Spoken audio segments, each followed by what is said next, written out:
Welcome back to Your List Sucks. We took a week off last week. We're kind of pre-recording this because we wanted some certain people on this list based on the list that they sent me.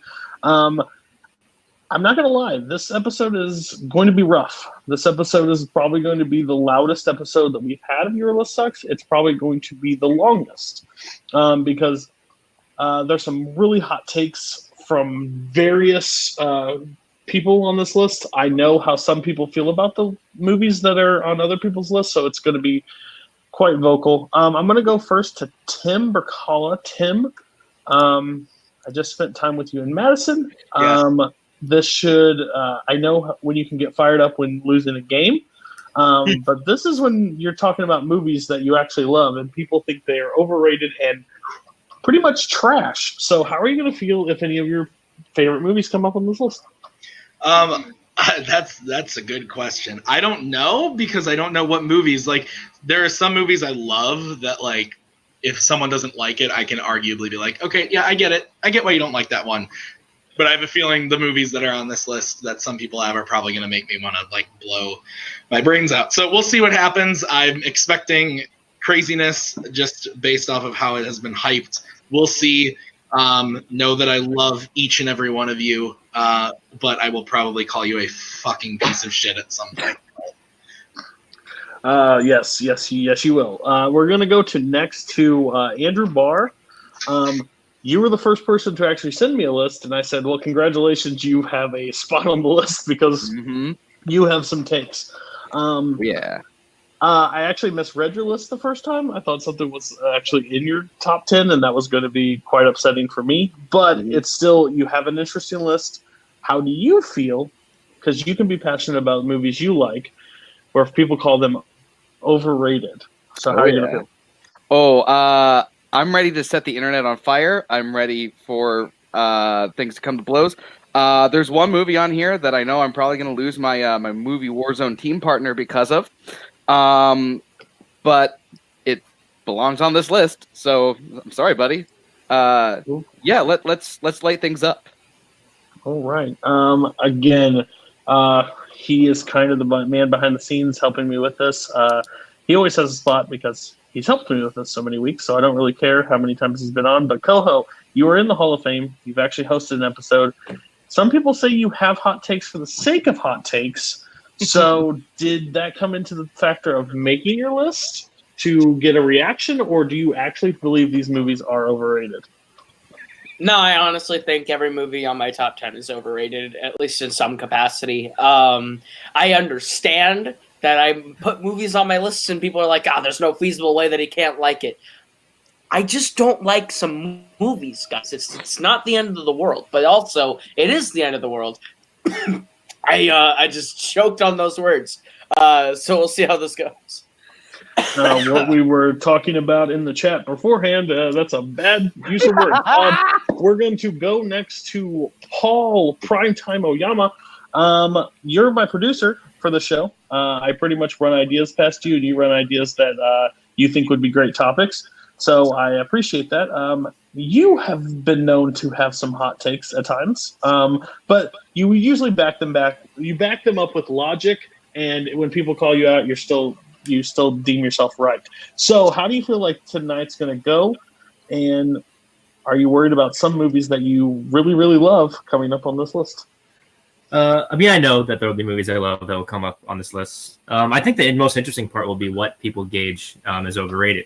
Some people might go, if it's successful at the box office, critically, Academy Awards, popular opinion, and I think there's a lot of ways you can go. So I think that'll make for a pretty wild list. And I think Andrew's the big wild card here, at least for me. I kind of know Tim and Caleb's taste a little more, so I think that he's kind of the one that will come in, and I have no idea what he could possibly have on here. So we'll see what happens. All right, so we're going to start this off with everybody's going to go give their personal top 10 list. I have no list in this at all, so we're going to go from 10 to 8. The first person that's going to go, it's pretty much mentioned as honorable mention, so they're going to talk very brief on them. We're going to go 10 through 8. Tim, you're going to take it away, so give us your 10, 9, 8. If somebody has it higher up there, please say that we'll talk about that later. Go ahead, Tim. My number 10 is The Greatest Showman. Yikes. Okay. My number 9 is Dunkirk. Yikes. Yikes. And my number 8 is Boyhood. Okay. So I'll just a couple things on Boyhood. I just think that for as much craziness as it got when it was coming out, it didn't really deliver. I think that it's pretty meandering, kind of boring. I think it's a fine movie. The fact that it got so much love from critics and fans of Linklater, I don't really understand. It's not one of my favorites of his. I just don't really like it very much. So yeah, Boyhood. Yeah. Boyhood, very interesting choice. I wouldn't say it was like the first year that I really like tried to see every movie that was nominated for Best Picture. I kind of agree. I wasn't a hugest fan of Boyhood. I thought Boyhood was a lot of talk, and it just didn't hit for me as well. I think it's very overrated for as much time put into this film and how much people were talking about it. And then it was bland. It was bland and boring for me. And I would love to talk about everybody else and see what they thought, but I don't really care because this is the bottom 3, so they don't get to talk. So I'm interested at the end to see what they would say. And I know Mr. Oyama has something to say, so we'll wait till the end. We're going to go next to 8, 9, 10, 10, 9, 8. Sorry, that was really weird. Andrew, tell us what your 10, 9, 8 is. All right. Well, my number 10 is the Lego Batman movie. I don't think this movie is as funny as people say it is. It made me chuckle a few times. Robin really annoyed me throughout most of it. So yeah, my number 10. Number 9, here we go. It's Captain America: Civil War. Fucking hell. So this movie, whenever I hear people say it, like their top MCU films of all time, this is always in like the top 3, and I just don't understand why it's that high. It's fine. It's a fine movie. The action scenes aren't shot that well. It's fine. No, so it's number 9. And my number 8 is Despicable Me. This movie, when I first saw it, I was like, this isn't funny. Why does everyone seem to think this is funny? No, the humor, and I don't like the characters, so it's number 8. Okay, this is I love you so much for putting this at the bottom half because then they can't say anything, and that makes me laugh even harder. Lego Batman's a pile of shit. I hate Lego Batman. I did not like it. Everybody says this is one of the best portrayals of Batman. I can't stand it. I think it's way too campy. I think it's way too over the top. I didn't like the first Lego movie, so it didn't help with this. The second one, Captain America: Civil War, thank you so much. Thank you so much for finally saying what I have wanted to say for so long.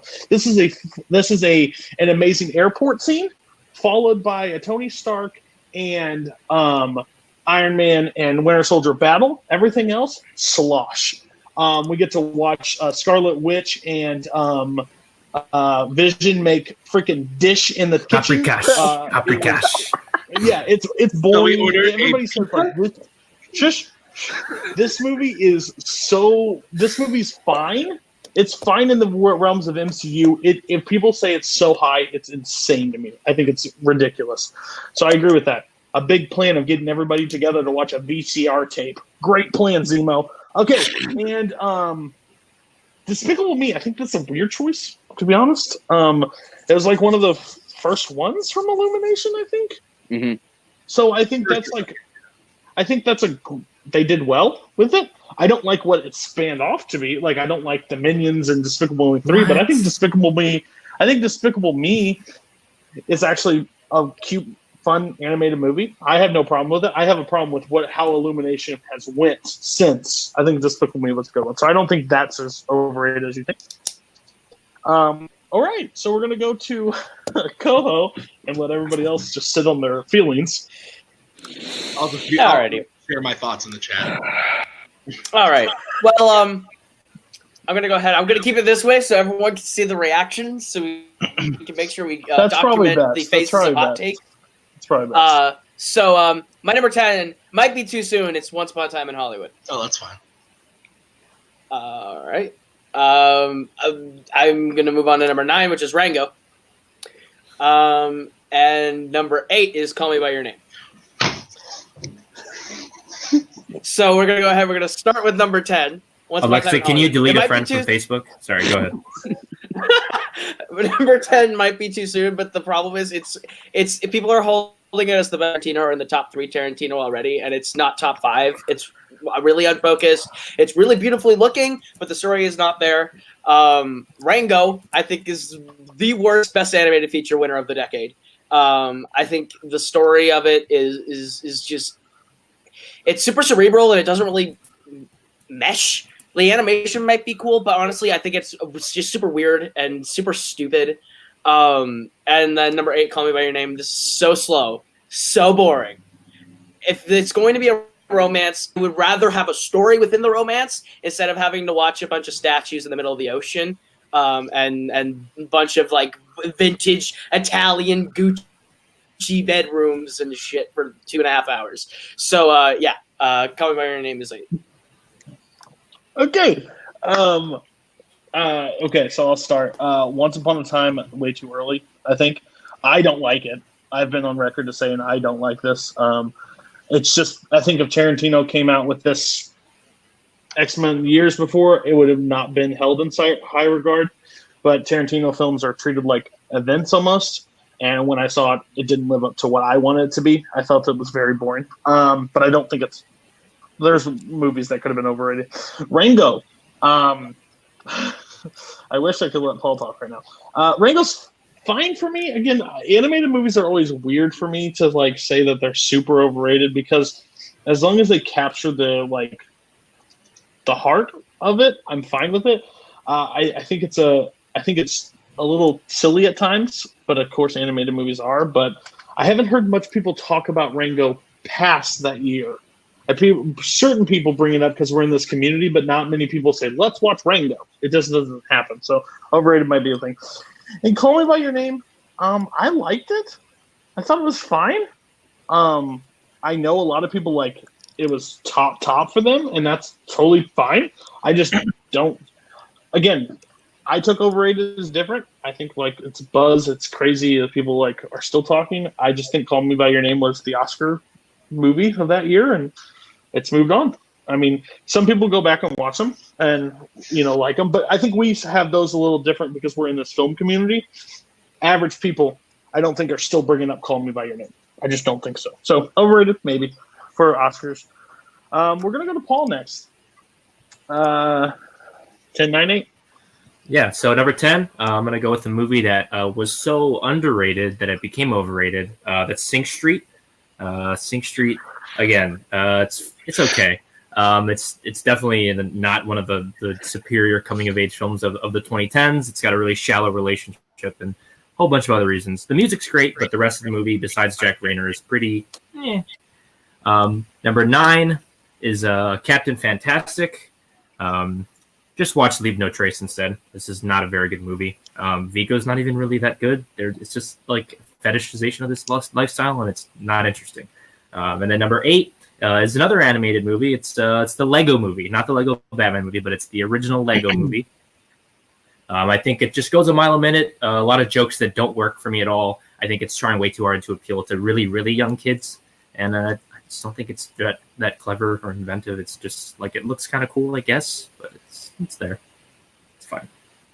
Oh, okay. So Sing Street, couldn't agree more with you. Don't like that movie at all. I saw that movie because of one Kaleb Koho, and that's the last time I took advice from Kaleb Koho. The next one was Captain Fantastic. I haven't seen it yet. I haven't heard great things from certain people that I trust for movie-wise. I know a lot of people really like it, but the people I go to for movies. And the Lego movie. I can't stand this movie. I'm with you 100%. I think this is aims towards really, really small kids, and it just never clicked for me. And it spanned all that other stuff that we've gotten. So I will say what one kind of weird thing about this is I actually really like the Lego movie too. But for some reason, I think it's a way different movie. I think it's got better, like a lot more heart. So I don't know. Well, Lego movie. Well, once you get smacked right in the face, you don't walk back in. So I will never see the second part. I promise you that. Okay, so this is where the gloves are going to come off. This is when it's going to be open for them. This is when people are going to be able to say stuff. We are still going to keep it short. We're still going to keep it concise. But please don't run over each other and don't scream obscenities at each other. Let's be a little calm, but let each other have it. We're going to start with Tim. So you're going to have a long way to work. You're going to have from 7 to 4. So one at a time. Mention your movie and you can talk about it. So I'm doing 7, 6, 5, and 4. Yep. One at a time. 7 is The Lobster. Okay. I don't like this movie at all. I actually really like Killing of a Sacred Deer and The Favorite. But The Lobster to me was just to me, it was a movie that didn't know what it was. I thought the first, the introduction to the movie and the idea is really cool, but it just kind of falls flat. I don't enjoy it at all. I thought the performances, Colin Farrell is a guy that I love, but I thought he was pretty bad in this movie. I just think the whole thing from beginning to end is bad, and it takes a weird turn halfway through that I was just not behind at all. And it was just one of those movies that I bought on Blu-ray because everybody said, you got to see The Lobster, you got to see The Lobster. It's this amazing movie, and I saw it, and it just did not impress me in the slightest. But like I said, his other movies, Killing of a Sacred Deer, Dogtooth, The Favorite, the more recent one that actually gained a lot of attraction for him, I thought were great. This one, just I don't understand why people like it. I think it's kind of really stupid, but that's just me. Yeah, I watched this movie for the first time this year. I was watching all of them before I saw The Favorite. I like this movie, but I've come that I actually like his style a lot, which I never thought in a billion years I would. He didn't seem like my kind of director. But I get it because in this, I'm going to use this a lot probably tonight, but in this community, I remember this movie just being talked about through Screen Junkies and Collider about this movie that you have to go see. It's great. And then when I saw it, I was like, it's fine. I like the other ones, like you said, better. I just don't know if it's gained a ton of steam afterwards. But I think in the critic space, it's definitely probably considered overrated because it's not as high for people. Anybody have any comment real quick on The Lobster? I like it, but I get it. I think it takes that turn, like you said, halfway through, and you're either on board or you're not. I was on board, but it's one of those where it's I'm not going to get too in arms about it. Yeah. Sure. It's my favorite Yorgos. Your what? My favorite Yorgos Lanthimos. My favorite Yorgos Lanthimos movie. That is an opinion to have for sure. I love the story, and I was completely on board with every twist and performance in it. I like Yorgos a lot, and this is the movie that made me figure out who he was and want to keep watching his stuff. I'm not a Sacred Deer fan, and I like The Favorite a lot. So Yorgos is not hit or miss, but it's The Lobster's the one that I go back to more than anything else. I was about to ask. Caleb's a big Alps guy. Big Alps guy. This is the only one you've seen. But no, apparently you've seen the other ones, and you're still incorrect. Mm-hmm. Andrew, anything? No joke, The Favorite's one of my favorite movies of all time. I love that movie. And I've been sounds like a Koho kind of thing to say. 2018 movie. And I've been meaning to watch this. I keep seeing it on Netflix, and I just keep seeing movies that I'm a little bit more interested in seeing, so I haven't seen it.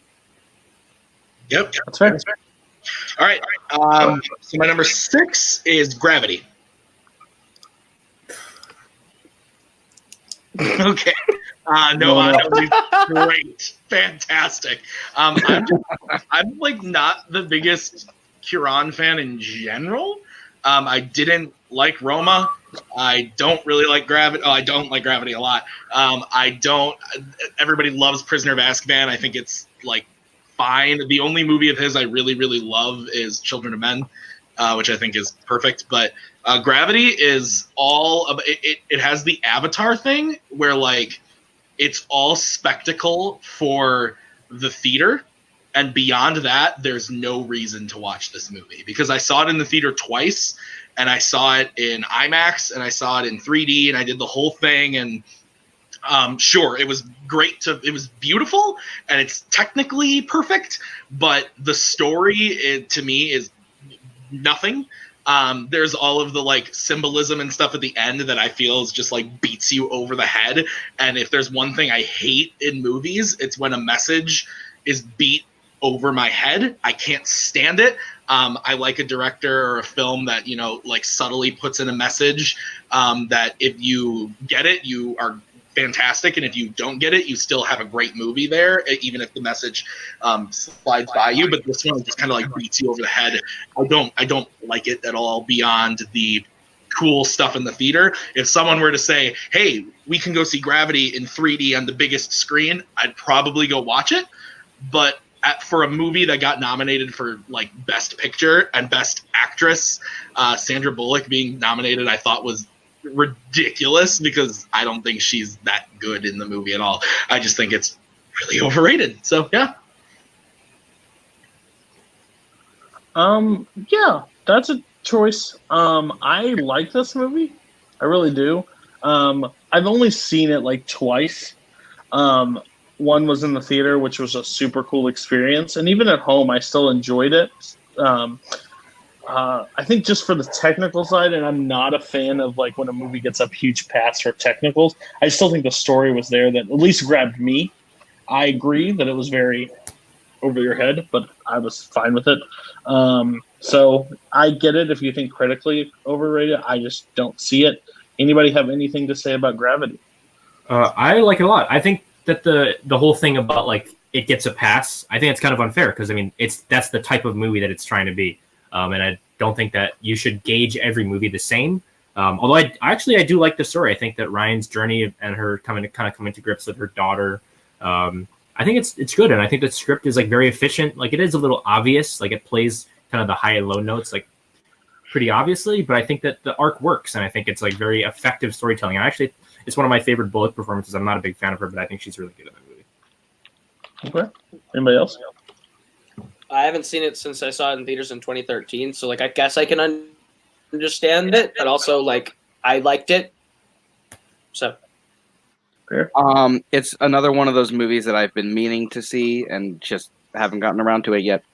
Roma's fantastic, by the way. That's fine. I didn't want to be like Koho and be recency, but I almost put that on my list. Okay. Okay, so we're gonna save those hot blows for later. We're gonna go to your number 5. Yes, my number 5, which I believe Koho already knows because I think he's running this stream. My number 5 is La La Land. And here's the thing: I could have put it lower, and I could have put it higher. I think it felt good to put it like right in the middle here, around the 5-6 area.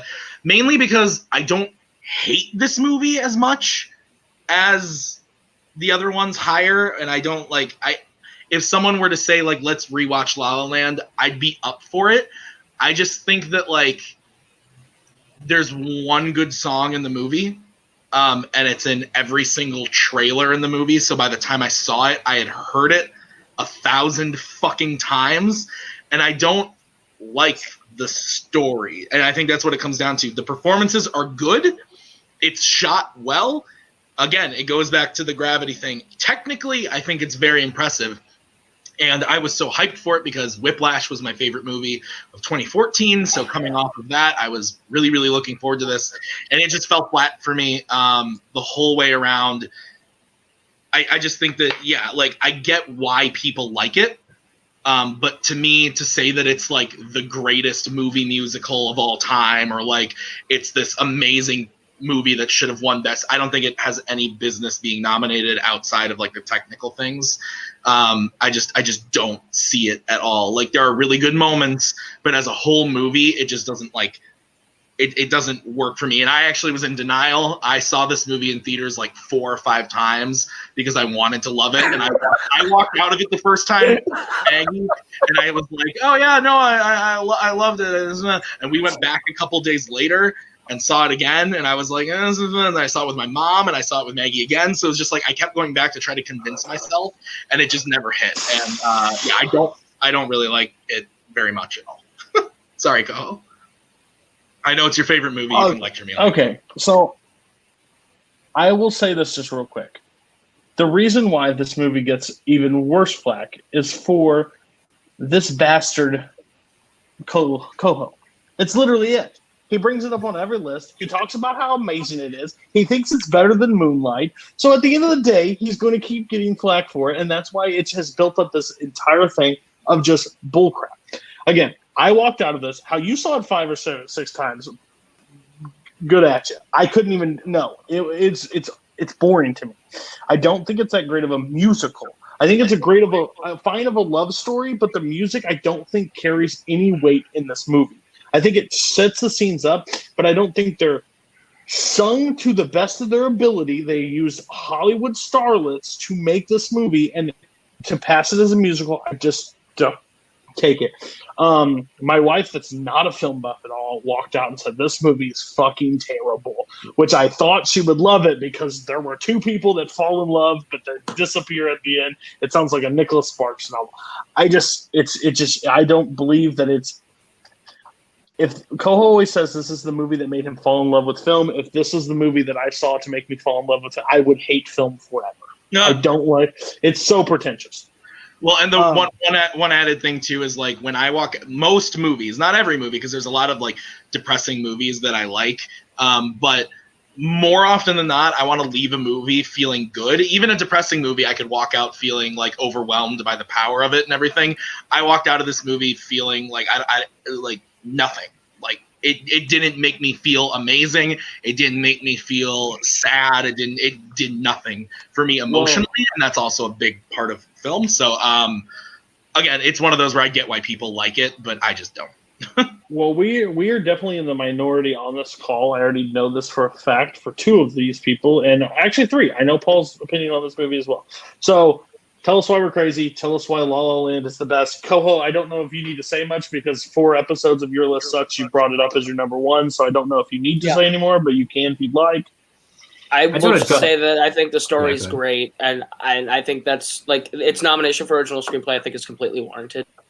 I think it is a really good story, and it's a mature story, especially with how it ends, like how that love story ends tragically. I think that's realistic. It's a love story I've experienced, so I relate to it more. But La La Land's, it's my favorite movie, so I get it. I mean, honestly, Tim's hottest take about this whole thing is that he apparently thinks "City of Stars" is the good song. Yeah, when that is definitely not the case. That's not even the one. Oh, that's not the one I was thinking of. Oh, I was talking about Audition. Oh, well, again, that's also not the best song. Yep, I think another song. My whole thing about the ending, I don't think it's a tragedy at all. I think what the ending tells me is that some people are not meant to be in your life forever. Some people come into your life at a certain point, leave at a certain point, and I think that makes the relationship between the 2 of them meaningful. And that's why I think I'm so moved by that at the very end. As someone who's, again, inspirational, or aspirational, in the same sort of field that they want to get into in the entertainment industry in Los Angeles, I find the film like extremely resonant for me. It's really touched me always. It's a pretty derivative movie. Like it's definitely like heavily inspired by Umbrellas of Cherbourg, which I would encourage anyone else to watch that if you've never seen it. It's an incredible musical. Love that movie. But I think the movie looks great. I actually don't think Emma Stone is great. I think Ryan Gosling gives a much more understated and nuanced performance. I think he's kind of the backbone of the movie. But I really enjoy it. Like this movie has always really moved me. I like it a lot. It's like I think the bottom half of my top 10 for 2016. So it's not like my favorite, but I really, really like it. And I don't know. I really like it, and that's just that's how I feel. Paul touched on the Umbrellas of Cherbourg. It does kind of take a lot of the ideas from that musical. And the last part is in Paris. However, I still really love this movie a lot. I think that the chemistry between Ryan Gosling and Emma Stone is really nice. I really like a lot of the music. City of the Stars is the weakest, but it's still really good.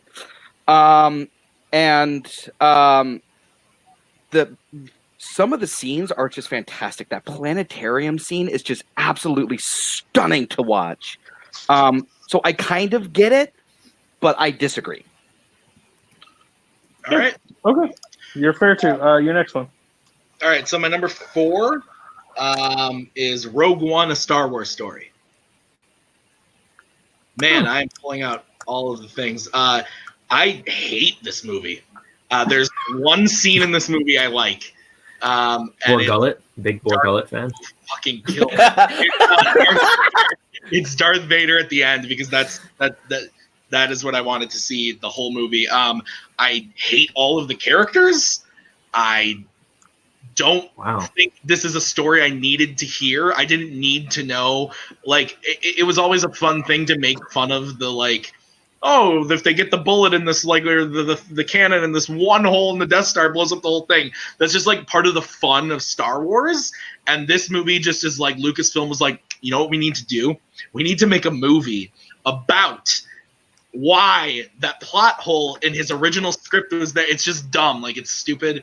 I really don't like any of the characters. I feel like there's too many. I think if the Rogue One crew was just 3 or 4 people, and you could flesh out those characters more, because I think Jyn and Cassian are interesting characters, and I would want to see those characters explored more, but they're barely given enough in this movie. And then you have random characters like the pilot. Like, I'm a pilot. He says he's a pilot like 70 fucking times in 20 minutes. Whitaker, I don't know what the fuck he's doing in this movie. I really don't like this movie. And this is, again, one of those movies, hey, it came out the same month as La La Land, so I saw La La Land after this. Maybe this is why I hate La La Land. But it just, like, from minute one, I'm like, okay, more Star Wars, let's go, because again, like, Force Awakens is probably on somebody's list, but it's my favorite, like, movie of 2015. It's not my favorite Star Wars movie, but I love it. So I was hyped for this. This disappointed me. I don't like it. Makes me mad. Okay. Sorry. No, Rogue One. I have to agree with you. I screened it before the theater opened one day, and I was like, I walked out. I said, I love this. This movie's great. This movie's fantastic. And then I rewatched it that night with friends. I was like, this movie's bad. Yeah, I don't like this movie at all. That's literally what happened to me. Forrest Whitaker in this movie is my favorite, like, piece to cut out, because it's like, Forrest, you're in a Star Wars movie, so I have to talk like I'm in a Star Wars. Like, he just, like, what will you become?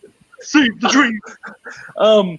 There's a whole bunch of mess with this. I actually don't like the Vader stuff, because and I'm not saying that anything wrong.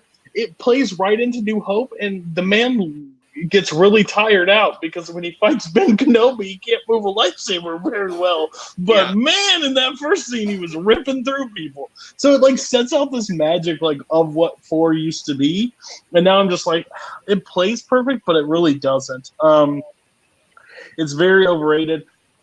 Like in every Star Wars movie, I think there's good moments in this. It's just, people hyped it up. Some people say it's like in their top 3 of Star Wars. I'm pretty sure Ken Knapsack has it, like, up in his, like, top 3 Star Wars movies, and every time I hear him say that, I'm just like, I don't fucking understand.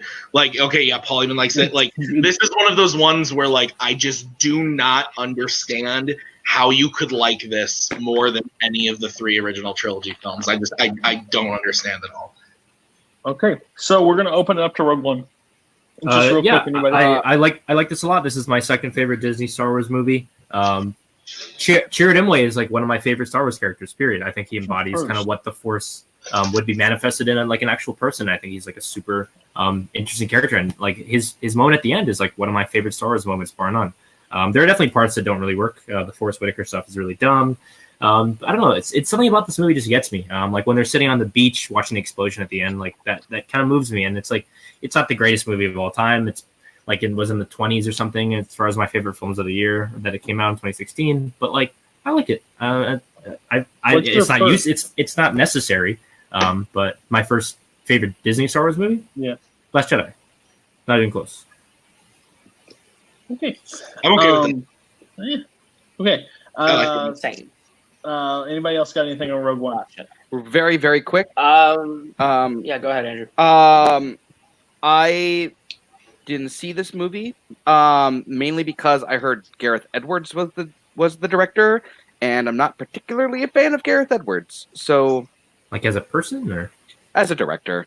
Oh, Hated Monsters. Oh, well, I didn't see that, but I did see Godzilla, and no, I like Godzilla. Same. Go ahead. Yeah. Yeah, it gets worse every time I watch it. I think it's kind of boring. I like the end, and I like as soon as we get to Scarif, it's pretty dope. And I like everything about like Chirrut Emwe and Baze Malbus. I think they're cool.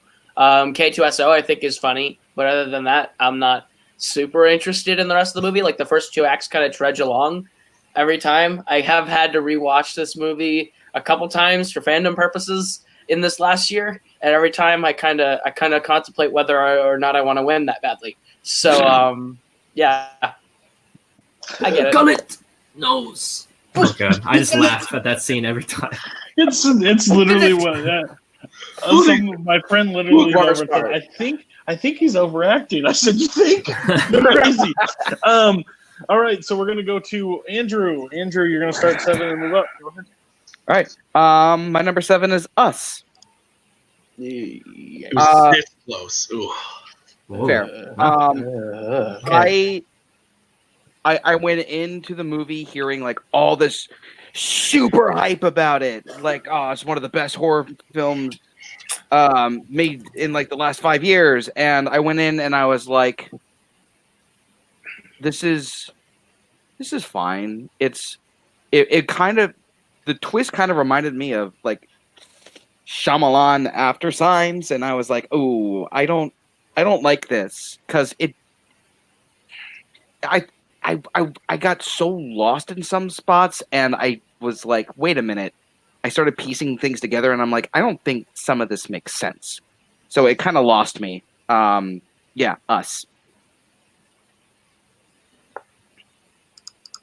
I'm muted. Okay, Us. I haven't seen it yet. I've heard mixed, so I haven't heard anything real buzz. I know certain people really, really like it, and certain people just hate this movie. So it's kind of a mix for me. So I just every time I'm like, there's probably something else I can pop in and watch, something I haven't seen before. So yeah, so I have nothing to say on Us.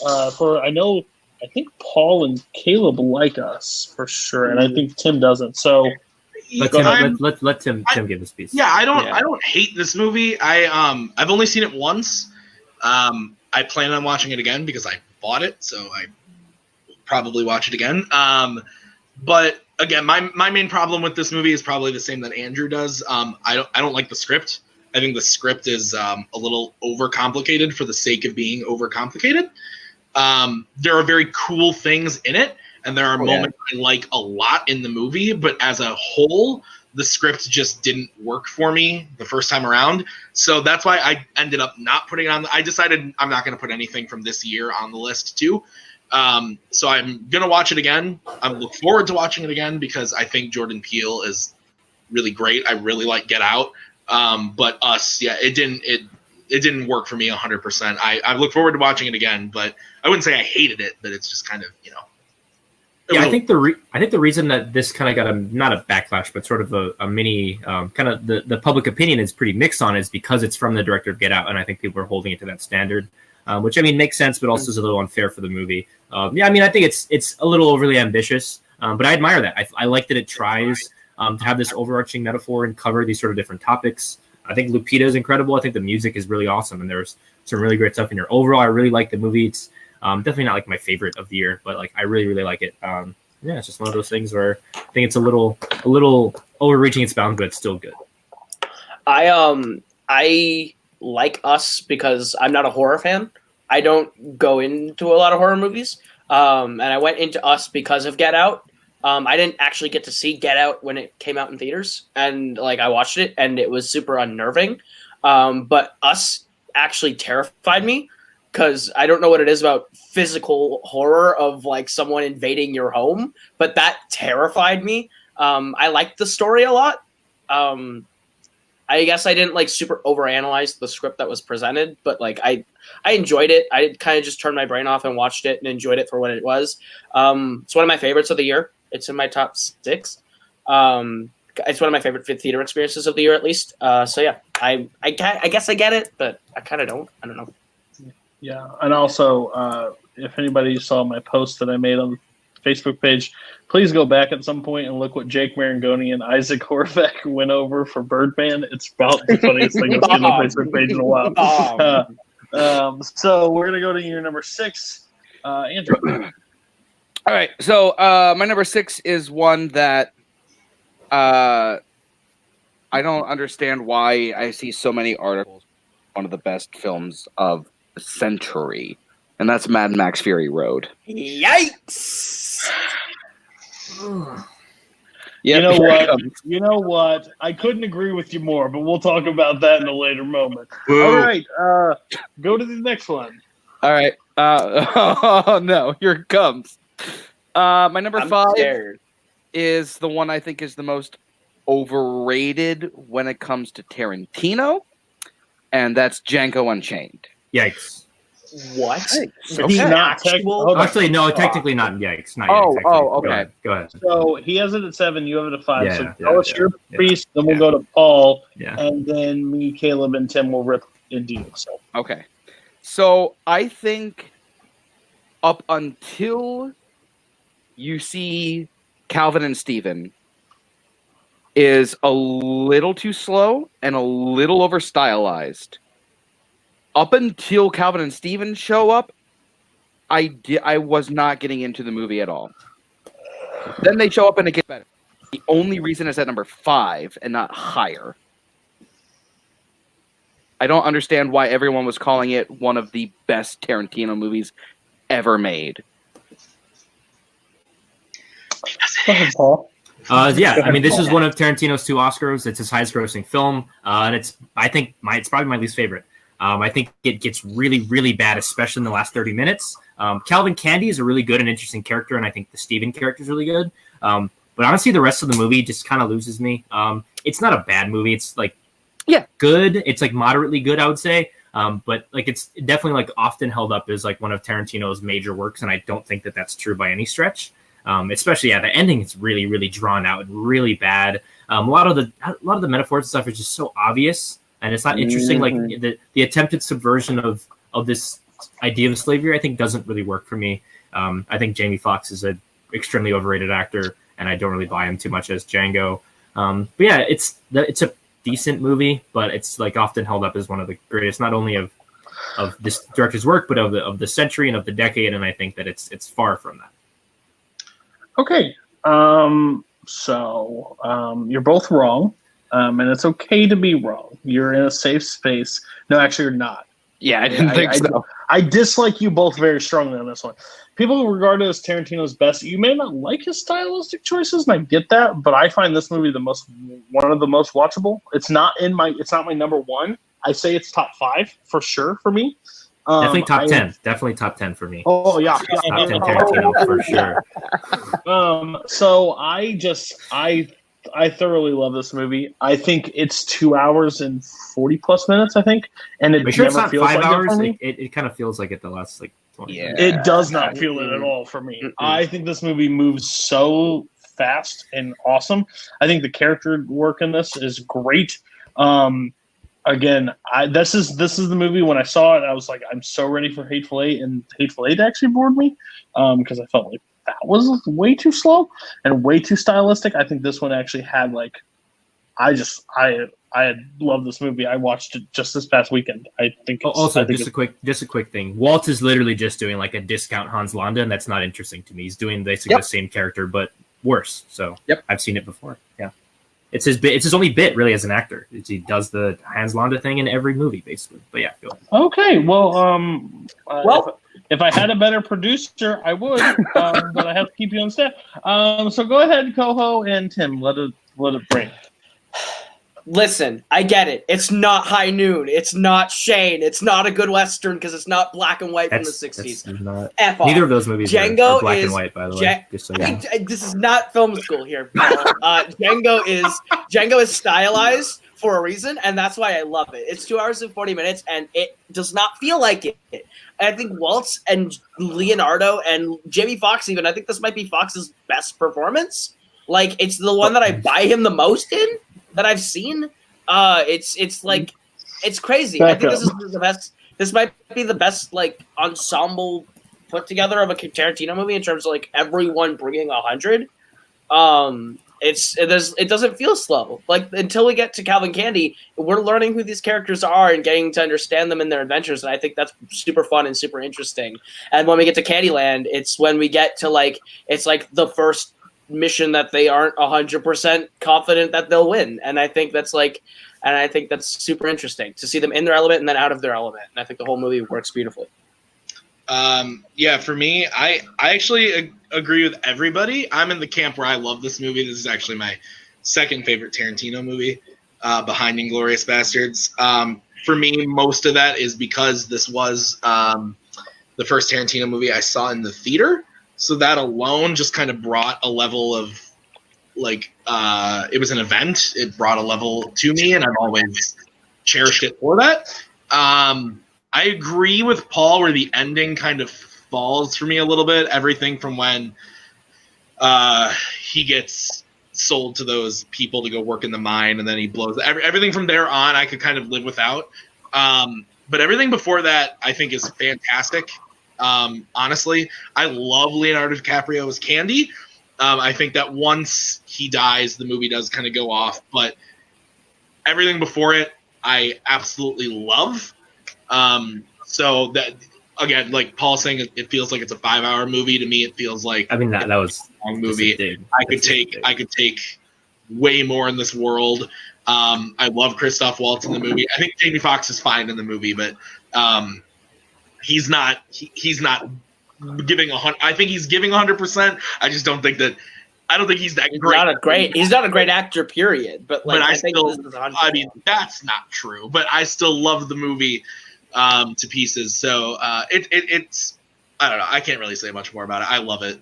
Hey, Koho, just lose the take of this is the best Jamie Foxx performance, because I have to disagree with you on that one. That's your own opinion, but it's not. Have you ever seen Ray or Collateral? He's Sleepless. Cody cannot stop watching Sleepless. You damn right. I got it on 4K. Okay. Next one. Andrew's last. It was a yikes from earlier. It's Dunkirk. Oh, yeah, that was my 9. Yikes! Still a yikes. Cool. All right. I have to phone some people in for that discussion later, but go ahead. Nope, no phoning in. Yeah, you phone me. You phone him in, and I'll fight them all. Okay. We're gonna go to Koho. You're gonna start 7 and move up, and you're about to get some real shit. I'm about to get some masters for the next several picks. My number 7 is it's one of the Scorsese movies that it's actually my first Scorsese movie I've ever seen, that I had ever seen, and I really didn't like it. Hugo. I think it's real boring and real artsy for the sake of artsy. And having gone through and started watching a bunch of other Scorsese, it's definitely lower tier Scorsese in comparison to the rest that I've seen. All 5 of the movies you've seen. 100%. All 5 of the movies I've seen. You are actually correct in the number of all 5 of the other ones that I've seen. But Hugo is definitely my least favorite that I've seen so far, and I'm working my way through it, but it's lower tier for me. I really just like your favorite movie of all time. Oh man! Okay. Yes, it is, because it's oh man! La La Can't Land wait for makes this Koho movie to look get like deep The into Room. Boxcar Bertha. Can't Or wait who's for that Koho to knocking get at deep my into door? Boxcar Bertha. Guys, Go ahead, Cody. that is my new favorite. Your list sucks. Paul says your total 5 you've seen, and he goes, "You're correct on the Scorsese. You've only seen 5." That's really sad. If you think Hugo is the worst of Scorsese at this point, you haven't seen anything yet, because he has some movies that will not be for Koho. They will not be for Koho.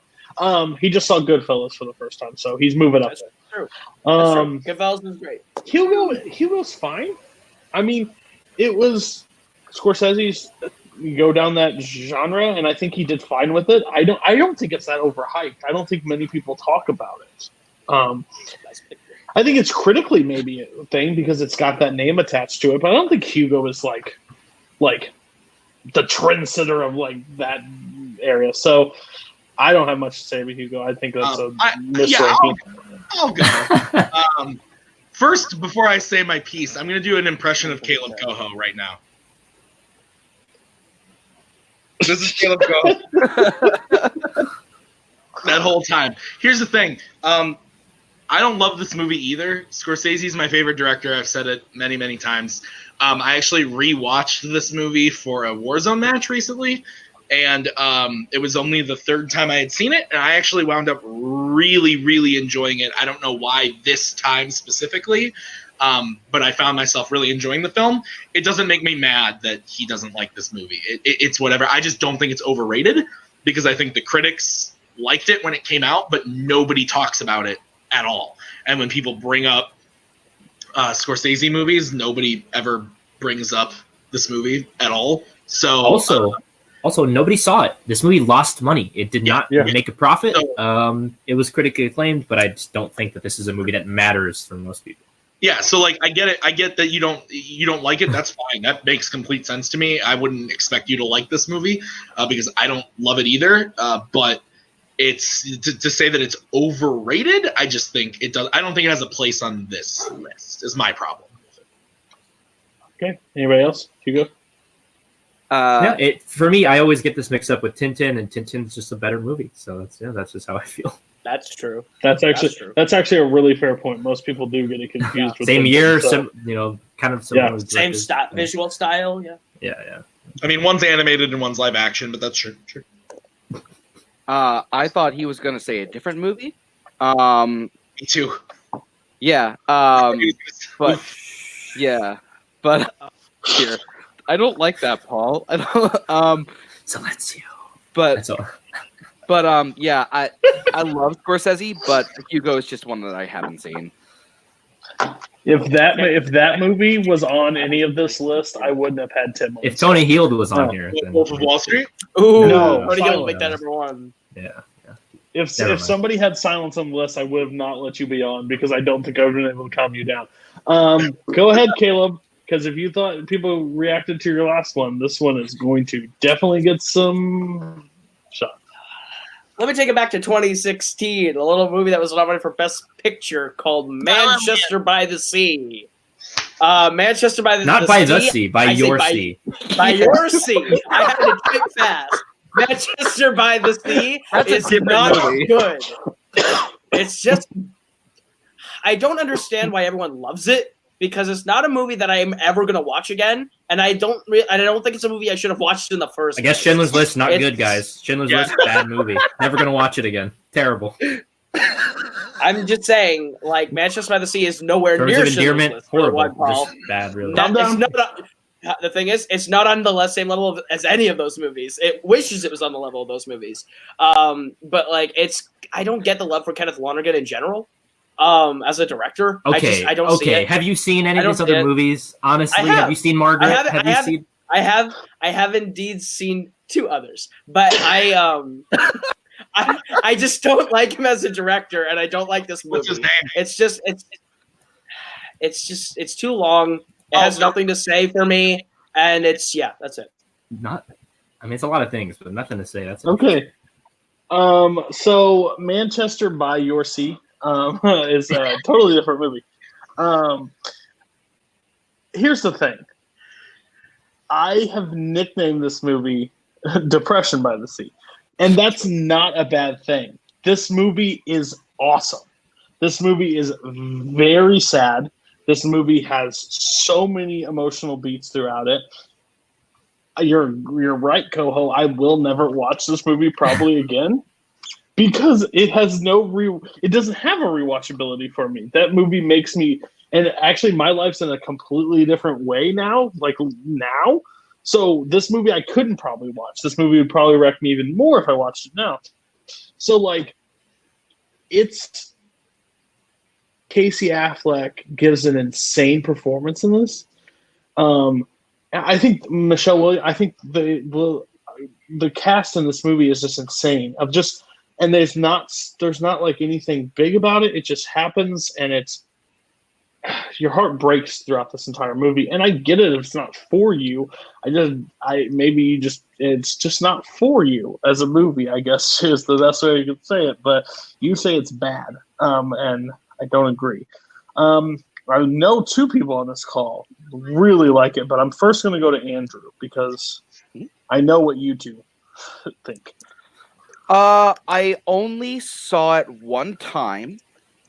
I remember parts of it that I really, really like. I remember really liking it overall. I think Michelle Williams is one of those actresses that enough attention because she's phenomenal, especially in this movie.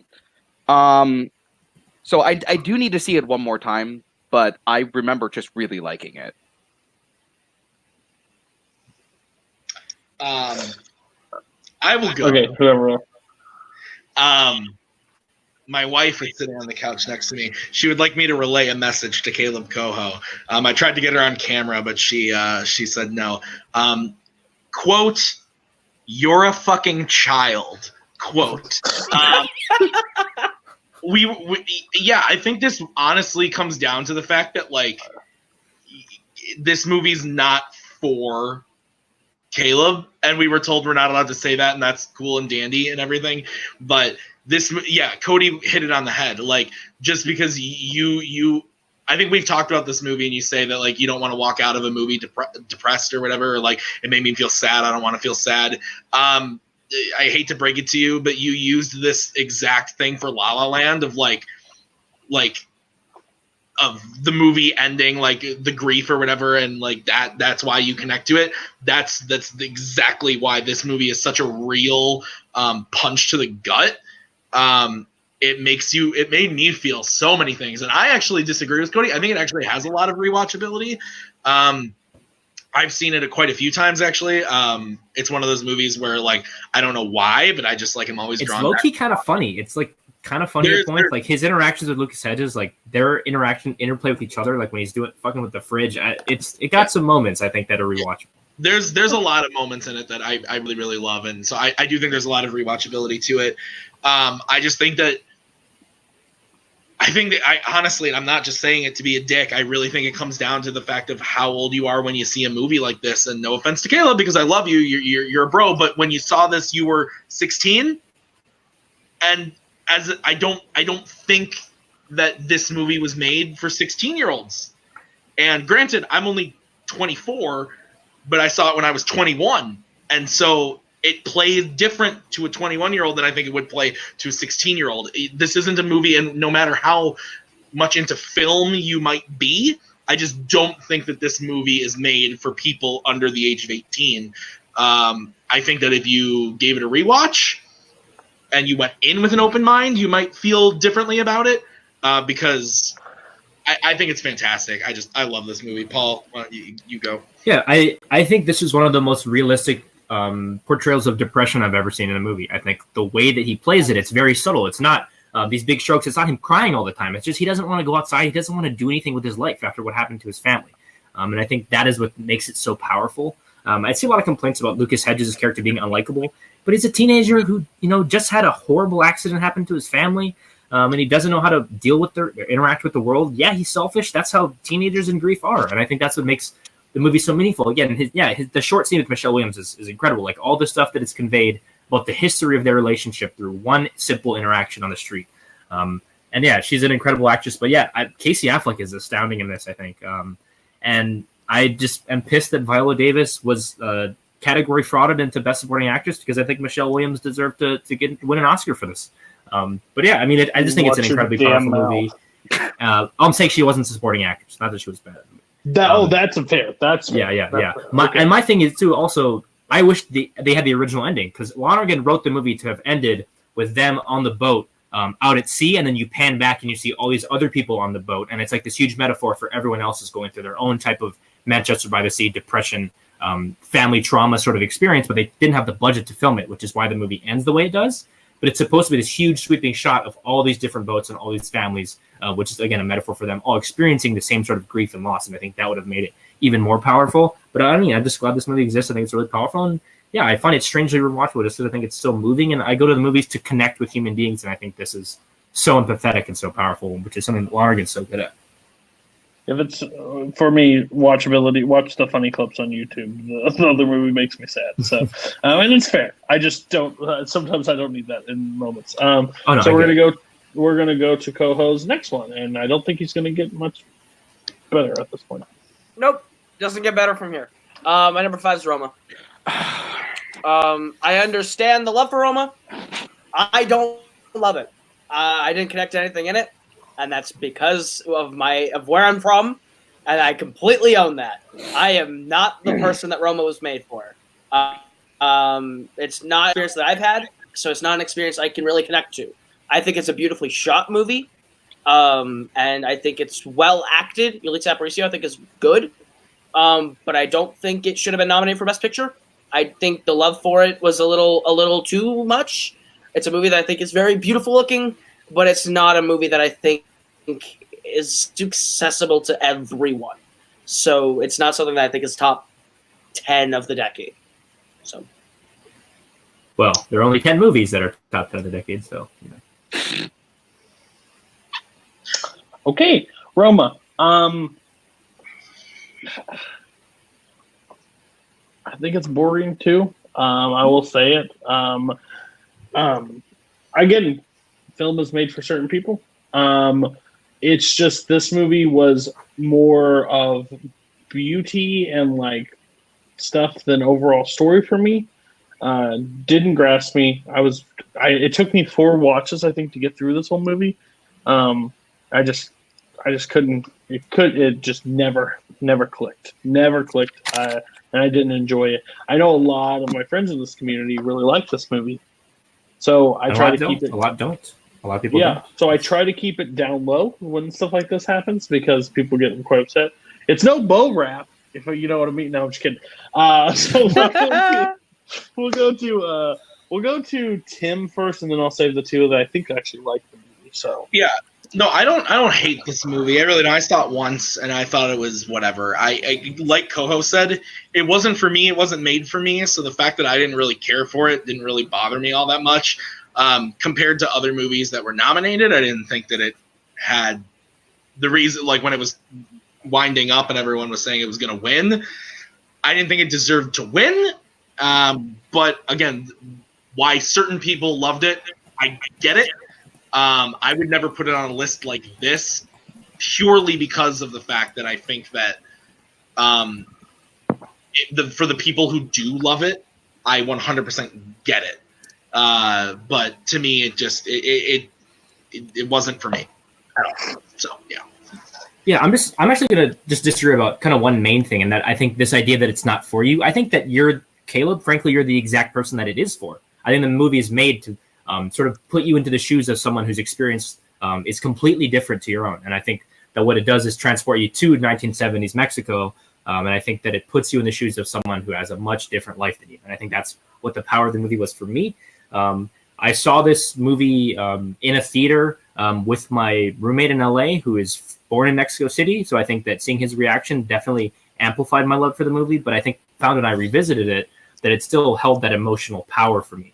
I think it's like amazingly made. Like, I don't know if people know this, they built the entire Mexico City on a set that's on a stage. Like, that's not something that they went and filmed in location. Like, they built the entire city, and it feels so raw and so real. And the scene at the beach makes me cry every single time I watch it.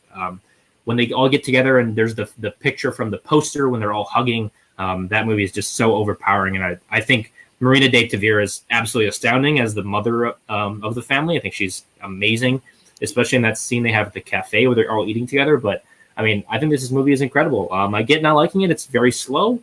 It's very deliberate. Again, it's in black and white. It's like super stylized and sort of like filmy. But I don't know. I think it's a very, very moving piece of film, and it's the kind of movie that I want to come out every year. I love this movie. I think it's a very beautifully intimate movie. And there's a lot of visuals in the movie that I think are so smart. Like when the mom is telling everyone, yeah, your father's leaving us, and they go to ice cream and there's a wedding in the back. Small things like that I thought were so smart and so beautifully done. I loved the acting in this movie. I can't pronounce her name, but the lead actress, Yalitza Aparicio. Yeah. Thank you. She's phenomenal. Especially the scene where she's coming out of the theater and she finds that she's there alone. I thought was really heart-wrenching. I think this movie's fantastic. Yeah. Fair. All right. Koho, finish it out. All right. So my number 4, Taylor Sheridan movie. It is Wind River. I think Wind River, coming off of all the hype from Sicario and Hell or High Water, was supposed to be the second coming of whatever the fuck. Going into it, everyone was like, "This is the best movie that you're going to see." Third coming of whatever the fuck. You're right. But it's supposed to be like the greatest thing ever, and I went in and I was just bored to tears. I understand, like there was moments of it that I was like, "This could be great." I like the mystery element of it 100%. It's just that the mystery's not the forefront of the movie in a way that I wanted it to be. It wasn't as prominently featured. It was more about Jeremy Renner, and that's fine. It's just I didn't connect to him at all. I think the last 30 minutes of the movie are great, but it takes a lot of time to get to the last 30 minutes that I just would rather spend somewhere else. So I think Wind River is a bit of a mess, and it suffers from first time director problems. So I will say this. The movies you mentioned, Sicario, Hell or High Water, and this movie, I love all three very much. I think they're in my, and I wouldn't say top 10 of the decade. That's insane to say, but they're literally some of my favorite movies of the past years. They're just I have always enjoyed all those movies. I don't agree. I thought when you sent me this list for the first time, I said, really? Like, and we even talked about it more. Really? I think he's underhyped, if anything. Like, he has great ones and people really like his movies. But like, I feel like way more people need to, check out Sicario, because I think the second one didn't do as much justice as the first one, and a lot of people have not seen the first one. And then Hell or High Water was my favorite movie of that year. I absolutely love that movie. And Wind River, I think, is brilliant. So you're sucking so far on this list, but you're good at that because you're in the Hall of Fame for a reason. You and Sandy Robinson right next to each other. The other three, their same reactions, pretty much. Sorry, are you kidding me? I'm going to start with Paul, then I'm going to go to Andrew, then Tim. So go. Yeah, this was my number one movie of 2017 for a long time. I think it fell a few spots just because I think other movies meant more to me, but I think this movie is very, very, very powerful. I think this is Renner's best performance, even better than he was in the town, and he's incredible in the town. I think the scene is super haunting in the trailer with Bernthal's girlfriend. That scene is like really disturbing. I think Gil Birmingham's incredible too. Like the scene when Jeremy Renner walks into their house and he sees what's happening with Gil Birmingham's wife. I think that is a moment that gives me chills every time. And I think the ending is so great because the beginning makes you care about these people. I have a ton of different thoughts about this. I actually wrote like a 15-page paper about this movie when I was in college. I won't get into all of that yet, but I think that it's very, very powerful. It's kind of shining a light on a sort of side of society that not a lot of people have a lot of awareness about. And I think that it's showing a different culture, certainly through the perspective of someone who's not within it. But I think it's got a good perspective on sort of the happenings that's going on in that world. And I think it's really, really moving. I really like this movie a lot. I saw it in theaters. Of the three of the trilogy, this is my second favorite. Gil Birmingham, I want to see him in more movies because I thought he was really phenomenal in this one. I thought Elizabeth Olsen gave a really, really good performance in this as well. Paul's right. The trailer scene is super good. Yeah, I just really like this movie a lot. Yeah, I echo everything they said. I love this movie. I think Koho's on crack cocaine.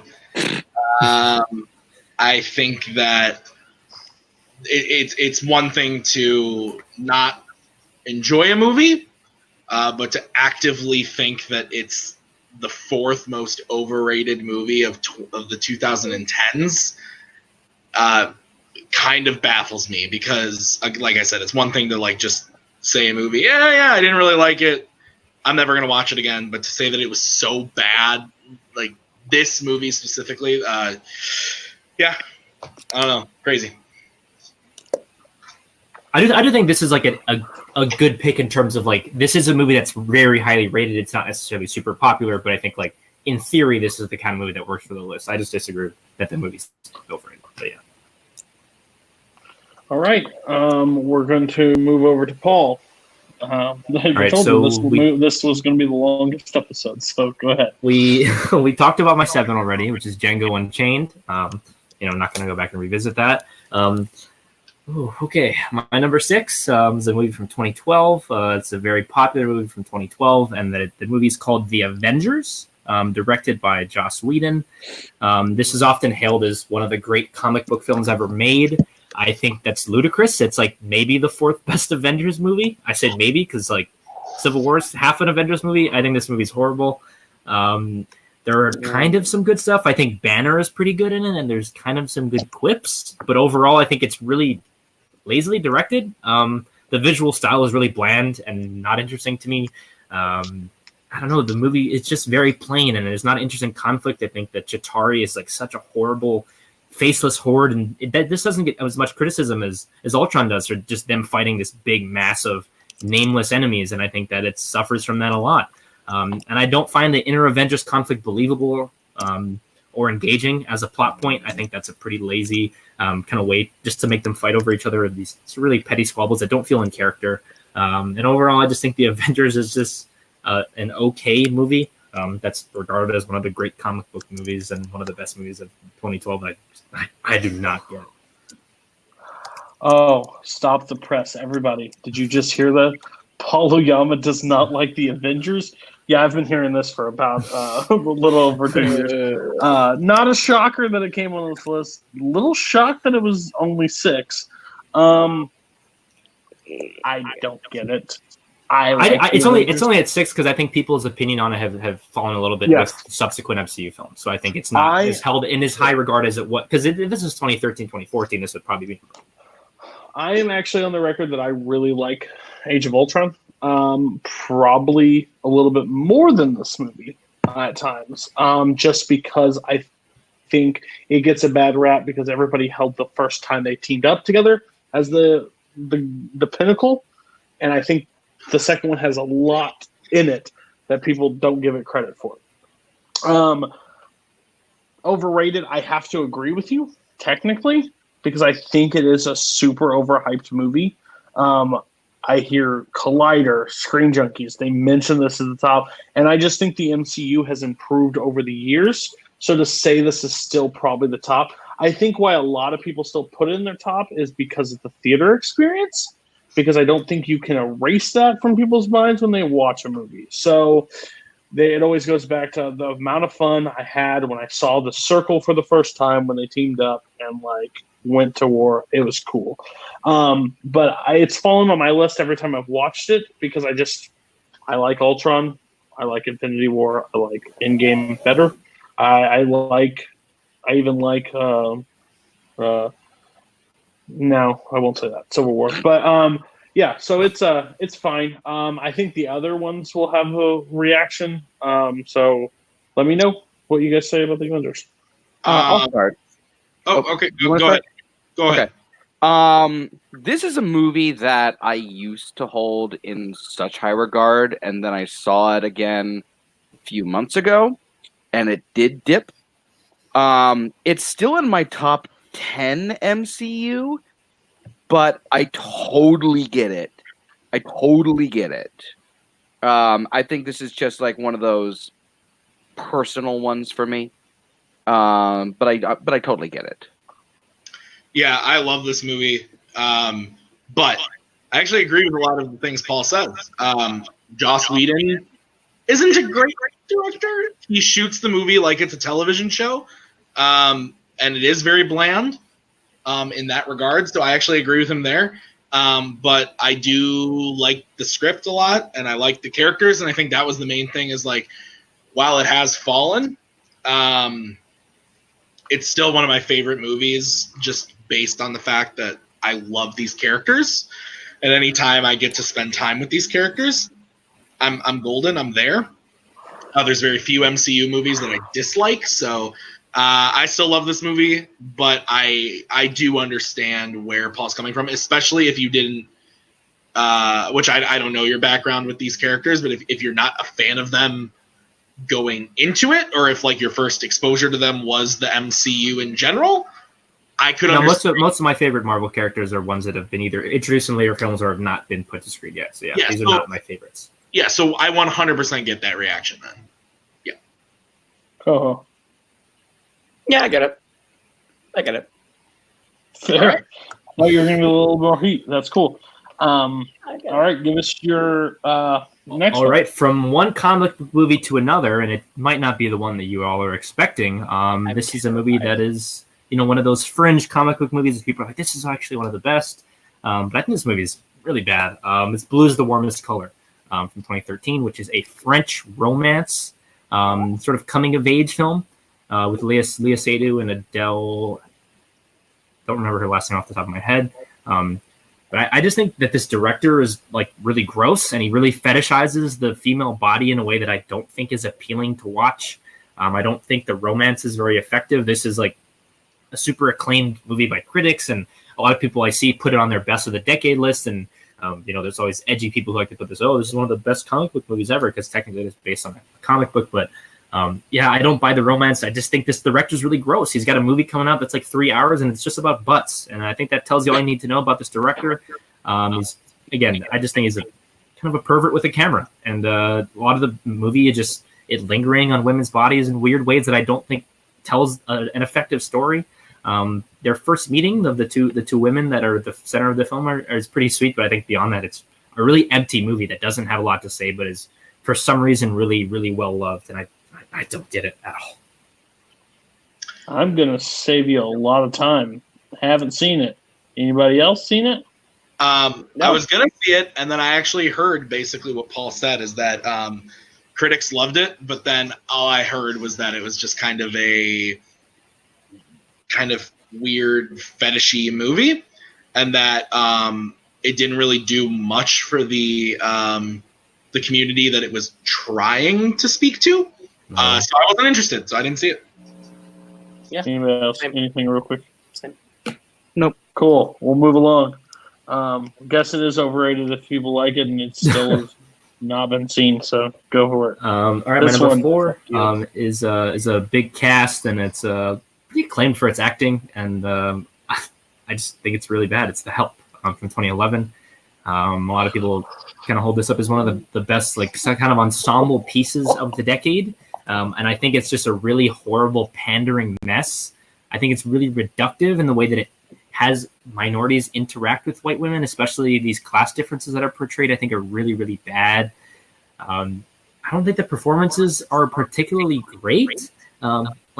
This is Octavia Spencer's Oscar movie, and she's solid, but I think her material that she's given is not particularly interesting. Emma Stone is okay, I guess. I just think this, again, is super pandery. It's not deep at all. It thinks that it has a lot to say, and I think it's really an empty movie at its core. And I don't know. Outside of like one movie, I think Tate Taylor's a pretty horrible director. Yeah. Oh, fuck you, Paul. I love this movie. I like this movie a lot. I can maybe understand where you're coming from. Not really. I really enjoy this movie. It is right in my wheelhouse of movies that I like. This one, not the best, but it's one that I've went back to a lot because I definitely do enjoy it a lot. But if you think it's overhyped, well, still, fuck you, because I actually like you as a person, so I don't want to yell at you too much. But yeah, I love this movie. So anybody else got anything to say about The Help? I've seen it once. I thought it was good. Beyond this movie, I know this guy did The Girl on the Train, which was and pretty Ma. Weird. And Ma. I haven't seen Ma yet, but I haven't heard too many great things. So I'm crazy. not. It's crazy. Again, I saw it once and I thought it was fine. So like, whatever. I'm gonna save us a little time. I saw it once. Go ahead. You're good. I'm gonna save us a Matt little Graham here, everybody. Matt Graham. I've only seen clips of this movie, and the clips did not make me want to see the rest of it. Well, eat my shit. To kick people in this Koho. movie. That is a thing that happens in the movie. But anyway. Coho. Matt, Yeah, I mean, I infection. saw Go it ahead. once. Fuck off. I saw it once. I liked it. I remember really enjoying the eat my shit scene. But that's about it. I don't really remember it too much. I think that speaks, I guess, a little bit to the movie. But I guess it could also just speak to me having a terrible memory. So I don't know. Yeah, way. what a shocker. Okay, so how it's going to work is 333-222-111. If you have it higher, please say yikes. We're going to start with Tim. Give us your number 3. My 3 is Zootopia. You bitch. Oh. Yes.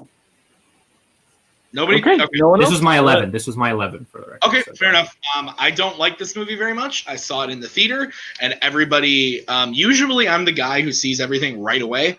Like opening night, I didn't see this one until later in its opening weekend, and by that point, it had already made like $100 million, and it had like a 99% on Rotten Tomatoes. So I walked in thinking this was going to be the greatest thing ever put out by Disney, and I thought that, like I said earlier, it was a movie with a message, and the message was slammed over my head. And granted, I know the movie is for children, and so for my niece, who was maybe 8 when I took her to see the movie, she really enjoyed it. She probably got a great message.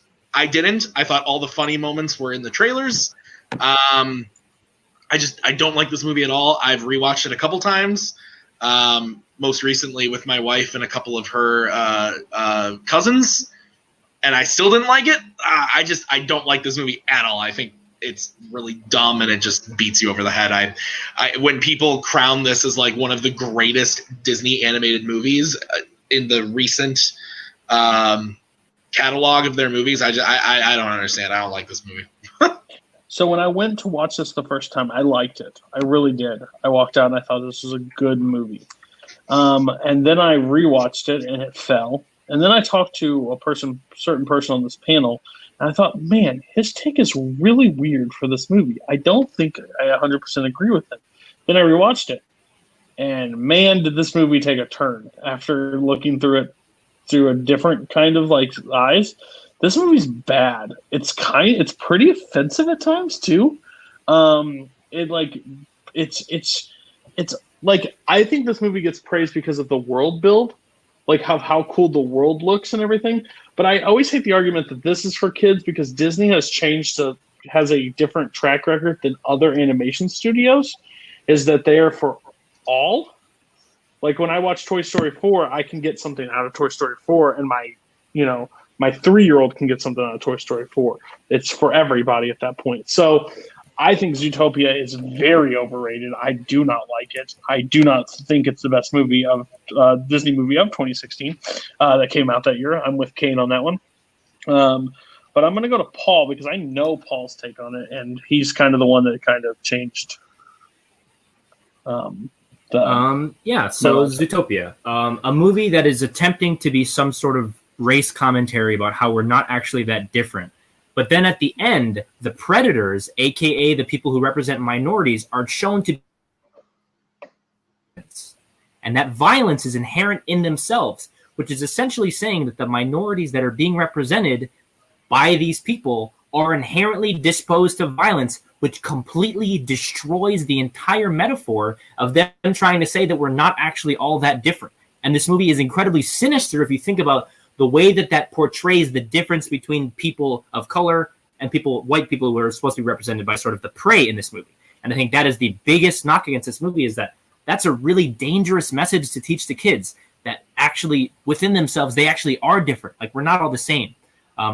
This movie really botches the central metaphor, and I think that's huge. There are likable things about it. Like, I think the scene at the DMV is pretty funny.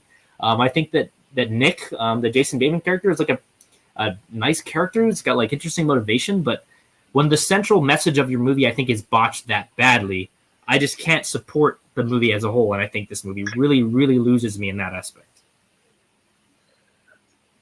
Yes. Andrew? I've never thought about that, to be completely honest with you. It changed when I watched it again under those glasses. It It's a really good point. did. I've only seen the movie one time.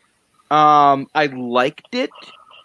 What I liked most about it, though, was not necessarily the story. It was 3 of the characters in the world building. Which, that makes sense. yeah. But yeah, that's pretty much all I have to say. I liked the movie, but I've only seen it once, and those were the only reasons that I liked it. Caleb, you are on the record of loving this movie, so go ahead. I do this movie. I still love this movie. My favorite genre of all time is mystery, and this is like one of the first like Disney mysteries that they've done since like years ago. It's been years since I've seen a good Disney mystery. And Zootopia, I think, is actually a really good mystery movie. I think in the third act, once we kind of get to the part where we reveal the mystery, was when the themes do fall apart. But I'm not necessarily loving it for the themes of the movie. That's not really, and I don't disagree with you. But I love the movie for everything else about the movie. I enjoy the characters. I enjoy the actual plot of the movie. I enjoy the world that it creates, but that's not the main reason why I love it is the world. I love it for the mystery of Otter Otterton and everything that comes with it. So I enjoy the characters of Judy Hopps and Nick Wilde. I think they play off each other well. I don't think it's overrated. I think it's pretty properly rated because I think it is a good movie. So. Yes. So we're going to go to Andrew. Koho has Zootopia as the 4th best animated feature of Walt Disney of all time. Just want to put that out there. What is your number 3, Andrew? It was a yikes from earlier. It's The Greatest Showman. Dope. Oh, wow. Yeah. I only have one thing to say about it, and then I'll let Andrew completely. No? Let him talk first. Okay. It's a pick. So I heard so much hype around this movie. As people know, I love musicals. So when I heard the hype, I was like, oh, okay. So I started listening to the songs before I saw it, and I love Pasek and Paul.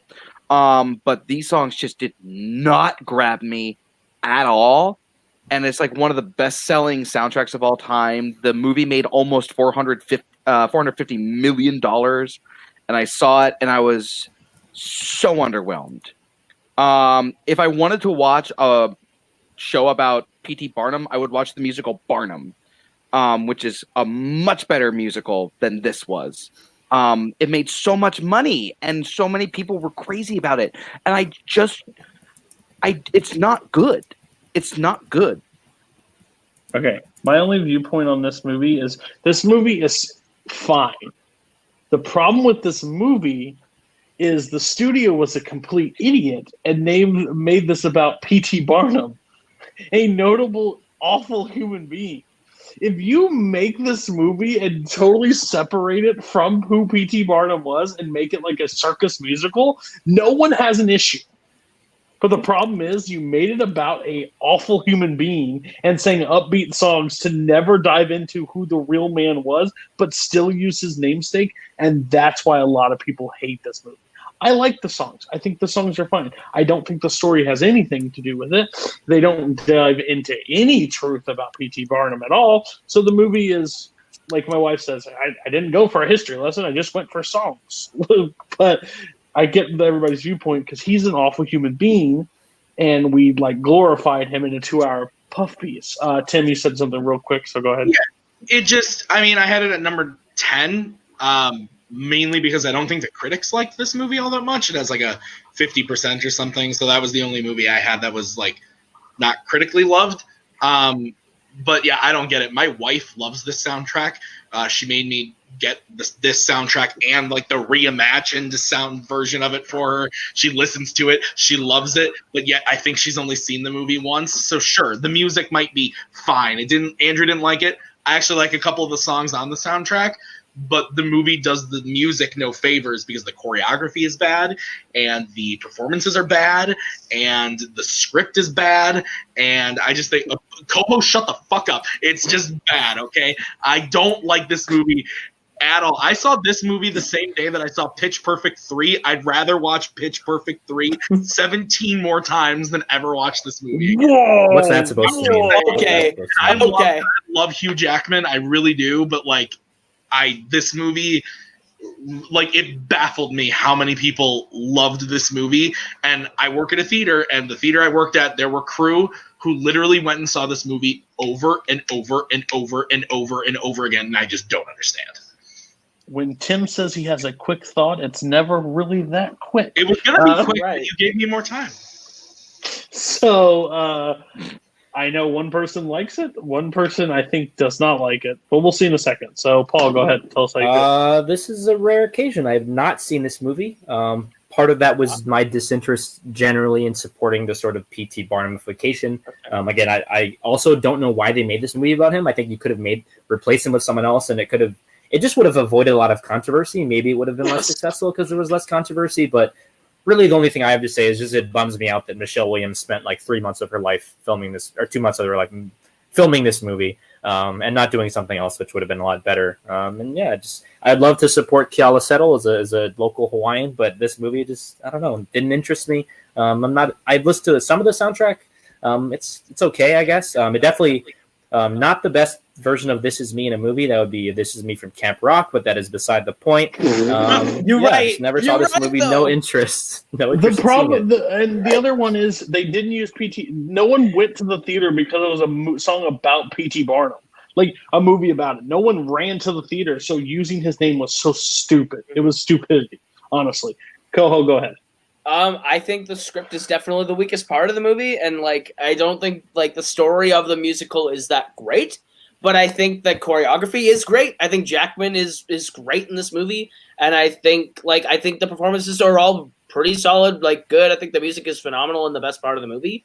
But I agree. Changing out P.T. Barnum would have solved a lot of issues. It doesn't need to be a P.T. Barnum movie. But yeah, I think it's a fine movie. That's fine. Yeah, I completely agree with you. It's just I enjoyed it, but it wasn't. And you said script. What script? Basically, they didn't do much. Let's do your number 3, Koho. Gosh. All right, my number 3 is an Oscar darling. It's the definition of beautiful visuals and lackluster story. That's Life of Pi. Ooh. If I wanted to spend about 2 hours watching a CGI tiger on a boat, I'd Google scenes or pictures of it later. I don't need to sit there for the entire 2 hours. I don't really need to sit there for the whole story because the story's not that interesting. I don't find the movie any like I don't see the appeal. I really don't see the appeal in watching that movie. I think the visual effects maybe are cool. For the way you feel about Gravity is the way I feel about Life of Pi. So that's Life of Pi. Yeah, I will say quick. I think this movie's fine. I think it's critically was like revered. Again, I don't hear many people. What do you guys want to watch today? Life of Pi. It never really is a brought up conversation piece for me, but I can see where you're saying overrated by around Oscar time. So that makes sense for you. But what do you guys think about Life of Pi? Oh, okay. Andrew's never seen it. I saw it in the theater once, and I enjoyed it, and I've never had a desire to go back and watch it again. But I remember really enjoying it in the theater. Yeah, I mean, I love Ang Lee. This is, I think, one of his minor works. I don't think it's super, super interesting. It's really, really awesome visually. I think Koho's underrating the visuals, I think, a little bit, because I think they're pretty astounding, actually, like the stuff they create on the water and stuff. But, yeah, I mean, it's like a 3.5 out of 5 star movie for me. Like it's a pretty solid journey, but I don't think it's particularly, revisitable or anything. It did win Best Director, and that is a little crazy, but yeah, it is what it is. Mm-hmm. Mm-hmm. 3.5, so that would be like a 2-star from Jake Marangoni. Okay, give us your number 3, Paul. Okay, my number 3. I believe the host of the show is in agreement with me on this. Yeah, I have not obtained the power of self-respect, but my number 3 choice is 2010 Scott Pilgrim versus the World. This is a movie that I don't dislike, I think, as much as I have in years past. I rewatched it and it's actually kind of okay. But this is like a lot of like big film fans, like favorite movie of the decade, top 5 movies of all time kind of thing. And I don't know. I think the character Scott Pilgrim's pretty horrible. And he just gets consistently rewarded for horrible behavior. There's the knives thing is just really, really strange, I think. It's just quirky for the sake of quirky. I feel like it's trying really hard to appeal to a specific type of film fan that loves Flash, that loves like, oh, these wham, boom, pow, like all these cool animations and stuff. But I think at its center, it's a really empty story, which I think is kind of a theme that's running through a lot of these movies for me. But yeah, I think the central character is very, very unlikable. I don't care about anything that's happening to him. The best parts of the movie are like Chris Evans and Brandon Routh, and I guess Aubrey Plaza. Like the movies, I just think it's pretty like it's, I guess, surface level entertaining, but I don't see when people say this is Edgar Wright's best movie, like that's, to me, that's insane. Or someone who's apparently never seen any of his other movies, basically. So I don't know. It's okay. I could not agree more with you on this. This is an overhype to the degree on this movie. People swore by it, said, Cody, you'll love it. Watch this movie. Hopped on a flippin' Skype call, watched it with 4 people in this community, and I wanted to smash my brains with my computer. It was awful to me. You said a correct thing. Quirky for the sake of being quirky. Like it was literally just like, oh, look at us, we're doing this. Like it was visual, like with the pow. I couldn't stand this movie. I find it boring. I will never watch this movie again. It's long. It is insanely long for what the story actually is. And when people say this is his best work, please go watch anything else the man's done. Go watch him take a dump on the toilet, because I believe it's probably a better masterpiece than this pile of shit. I will say just another quick thing. Michael Cera is just not an actor that I find particularly interesting on film almost ever. I think I could not think he ever planned on being an actor. I mean, he's a great stage actor, but I just think in film he's really uninteresting for the most part. He's not into it. So real quick, anybody on Scott Pilgrim? I know Koho has something to say. I'm with you too. I've seen it once. I thought it was fun, but when I saw it when it came out, and so I was 15. This is a movie a 15-year-old would like. Yes, 100%. I've never felt the desire to revisit it ever. So. I like this movie. You're right. It's nowhere near Edgar Wright's best movie. I can think of 3, if not 4. I think of 6, movies. And he doesn't even have 7 movies. Like, exactly. I am one of those people who really does like the visuals. I like the visual styling because Edgar Wright's actually really good at that kind of thing. However, I do agree about the character not being necessarily a really likable character or a really good character. And I like this movie. I don't love it as much as other people. I mean, it's just weird nerd wish fulfillment fantasy, to be quite honest. That's kind of just what the movie is. Like, you know, if you like it, that's fine. But. It took me about 20 minutes when I first watched it to get into the movie, and once I figured out what this movie was, I enjoyed it. I love this movie. I think it's not because of Scott Pilgrim. Scott Pilgrim is supposed to be unlikable. You're not supposed to be rooting for Scott Pilgrim at all in this movie. You're supposed to really, the movie's about everyone else around him, and really it's almost kind of Knives' story. Knives and Ramona, like yes, it's all more her about dialogue. Great arc from Knives. Big growth. But it's more about them than Scott. Scott's not the person you're rooting for at all. And like it's more about watching him get his ass kicked, and getting this terrible person sort of stumble his way through. And he kind of does learn a lesson at the end, but like they changed the ending of what it should have been, which was he's supposed to end up with Knives, and they put it with Ramona. And it's kind of like he shouldn't be with anyone. He's a horrible person and has no charisma. Why would anyone date this guy? True. But like the sort of ending that he has, where he starts to like kind of learn that he's a shitty person and kind of improve himself in that last bit. It's kind of undercut by Ramona, by ending up with Ramona, and that's the nerd wish fulfillment part that I don't love, but I love the rest of the movie. It's like an inside of a video game sort of trip, and I enjoy it for that. But yeah. I'd rather So watch like the Mass Effect cutscenes than this movie. So. I really Fair wish that I could say this show is going to pick up and go faster. I don't believe so, because this is about to get really, really rough. Number 2, Brzakala. Hey, I'm going to hit you with this, guys. You can say all you want. I believe it to be true. Black Panther, number 2. I don't... You have that as a yikes? No, I said that's awful. Oh, I don't like this movie very much. The MCU is my favorite franchise. I love the MCU. I like this movie, but I don't. It's weird. I like this movie fine. I think it's fine. I think it's on par with the Phase 1 origin story movies, aside from Iron Man. I think it's on par with The Incredible Hulk, Thor 1, Captain America 1, the first Ant-Man. I think it's on par with those movies, and it's really good. If you say Doctor Strange, I'm leaving this call. You say it's on par with Doctor Strange. I'm also not a huge fan of Doctor Strange. But I love Doctor Strange. Yeah, but I mean, I like it fine. But again, Black Panther. I think though the fact that this movie was nominated for the amount of awards it was is absolutely fucking insane. And I think that I know Koho like loves to just like jerk it all over this movie, and that's fine and dandy and everything.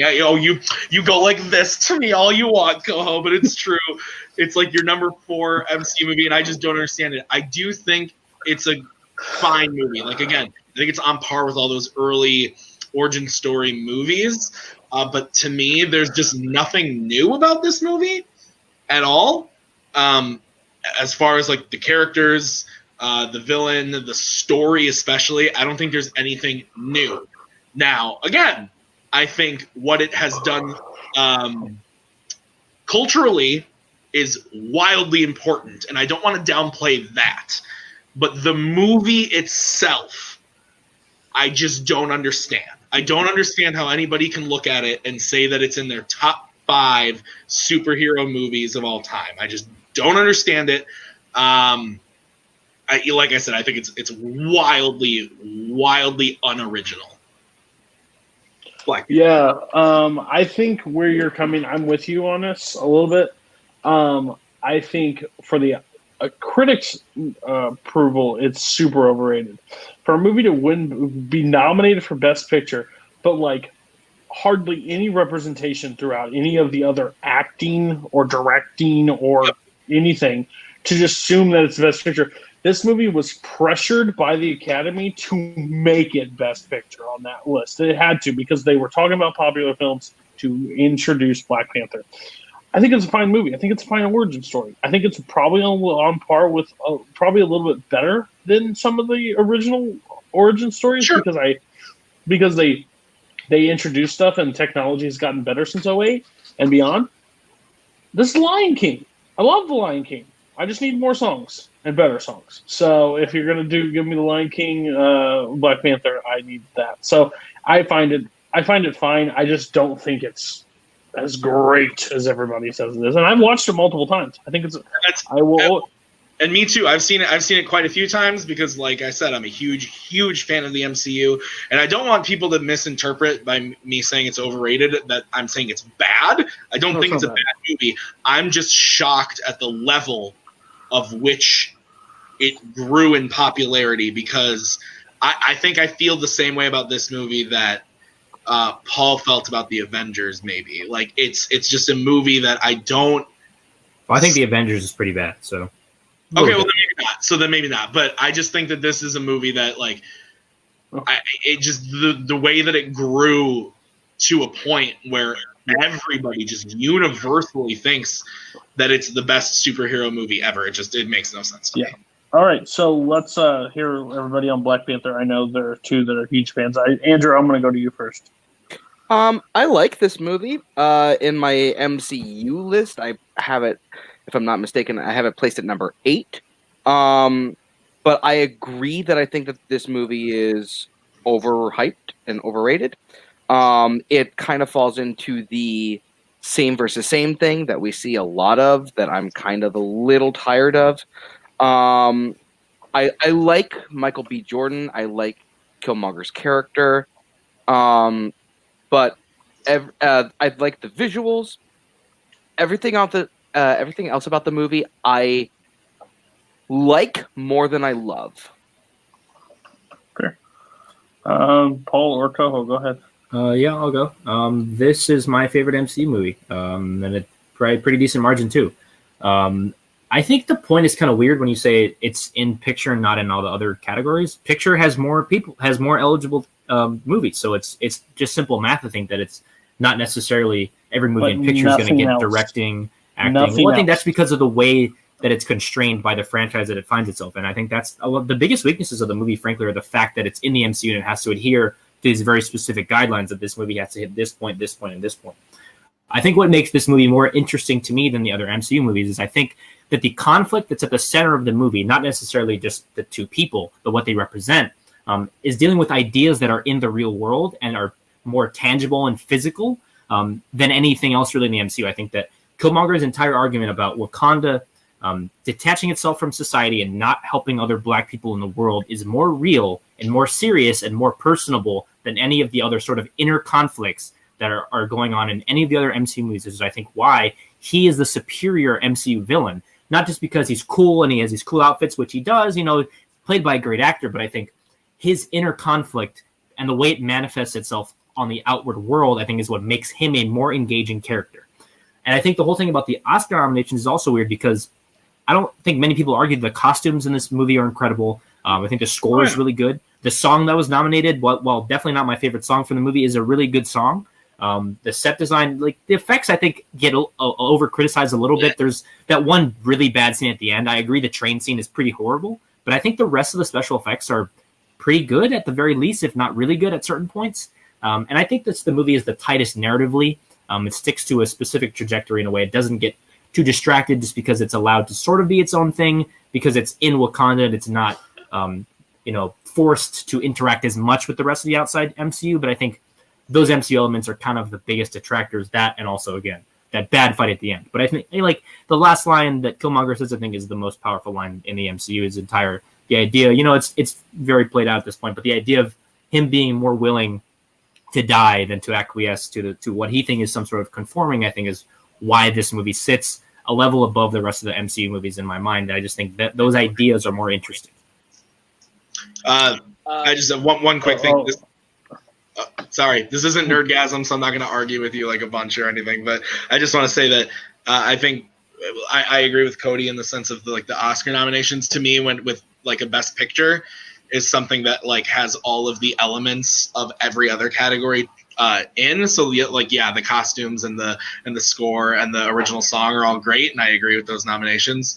It's just it doesn't have everything else that also adds into a Best Picture, which is why I think it still should be 5 nominations for that as well. But anyway, I'm sorry, I had to say that. Koho, go ahead. I think it should have gotten category nominations that it didn't get. I think Coogler deserved a director nomination. I think this is the most unique MCU movie. Just for the sake of we're in a completely different side of the MCU we've never seen, and it's more visually interesting and narratively interesting than Age of Ultron to me, than Thor to me even was, than Incredible Hulk was. Like when it comes to the other origin movies, I think Black Panther does the origin story better than most. And just like the entire everything Paul said, it makes it a better MCU movie. It's an MCU movie I'd rather go back to than a lot of other ones. I would rather go back to Black Panther than any other MCU movie from 2018. I think Black Panther is a legitimately great movie, and I don't think it deserves to be on here. Yeah, I love that you put it in Thor and Incredible Hulk and Age of Ultron, which like Age of Ultron's not an origin story. I don't know what you're talking about. It's fine. We'll move on. I'm saying of the entire MCU, it's the most visually unique. Visually, please. I know every time they enter Wakanda, you like flip out. It's beautiful, that score. It's a great. There's better scores from that. Beale Street That's should have won that. completely Just fair. saying. Probably, but it's not like it's a bad score. Okay, so we will go on to we're only on number 2 of everybody. Okay, number 2 for Andrew. What's your number 2? My number 2 is the first one that second one technically, but whatever. I don't think this movie's that good. It's The Revenant.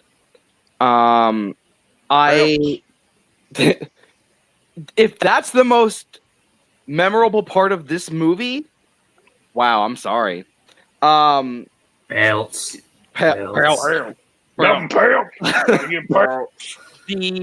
The first scene with all like the arrows flying and everything was super cool. Everything after that, I found really boring. I don't get why this is the movie that won DiCaprio his Oscar. Every time I saw an establishing shot of a mountain, I got angrier and angrier. I think Tom Hardy was fine. I think the story itself is a little boring. Will Poulter was the best part of this movie to me. And exactly. Stop it. Just, oh my goodness. I think that the cinematography itself that Iñárritu shot it was, I think, cool. Iñárritu didn't shoot it, by the way. That was Lubezki, by the way. Sorry. Emmanuel Lubezki. My apologies. But I'm like the lighting for it is what I meant. But yeah, I don't care for this movie. I think it's overrated. Yeah, I will say that it does have a lot. My biggest problem with everybody saying that this is the one that he got his Oscar for, it's kind of just like Scorsese getting it for The Departed. Even though I really love The Departed, he deserved it before that. They're just making up for it because it became a meme and everybody's saying, "Oh, you're never going to get your Oscars." He earned it before that. It just was never given at that point, in my eyes. I find this movie very interesting, and I guess I'm in the minority probably on this call, but I like this movie at certain parts. I find this movie very claustrophobic and very tense for me at times because of where he's going to go. Knowing the outcome, it loses on rewatchability. But that first time in the theater, seeing it in January, and how cold it actually made that theater actually feel of what he was going through, I thought it was very interesting. I think you're right. It's a lot of these shots everywhere of all the stuff, but I think a man's struggle to survive have been always interesting for me, and I think they portrayed it really well on screen. I don't believe it's should have won Best Picture, but I think people just came out to hate this movie, to sometimes hate it because it's not an exciting movie for people. So I get it. I get your viewpoint. I just actually really like the movie. Go around. Who else? Make it quick, please. I agree with both of you. Cody, I feel the same exact way. But I also agree that a lot of the establishing shots and stuff like that, it was kind of just there to be there. So I agree with both of you, but more leaning towards Cody. I really like it. I think Tom Hardy's actually fucking awesome in this movie. Yeah, I like it. I just more have a quick aside about the whole thing about why this is his first.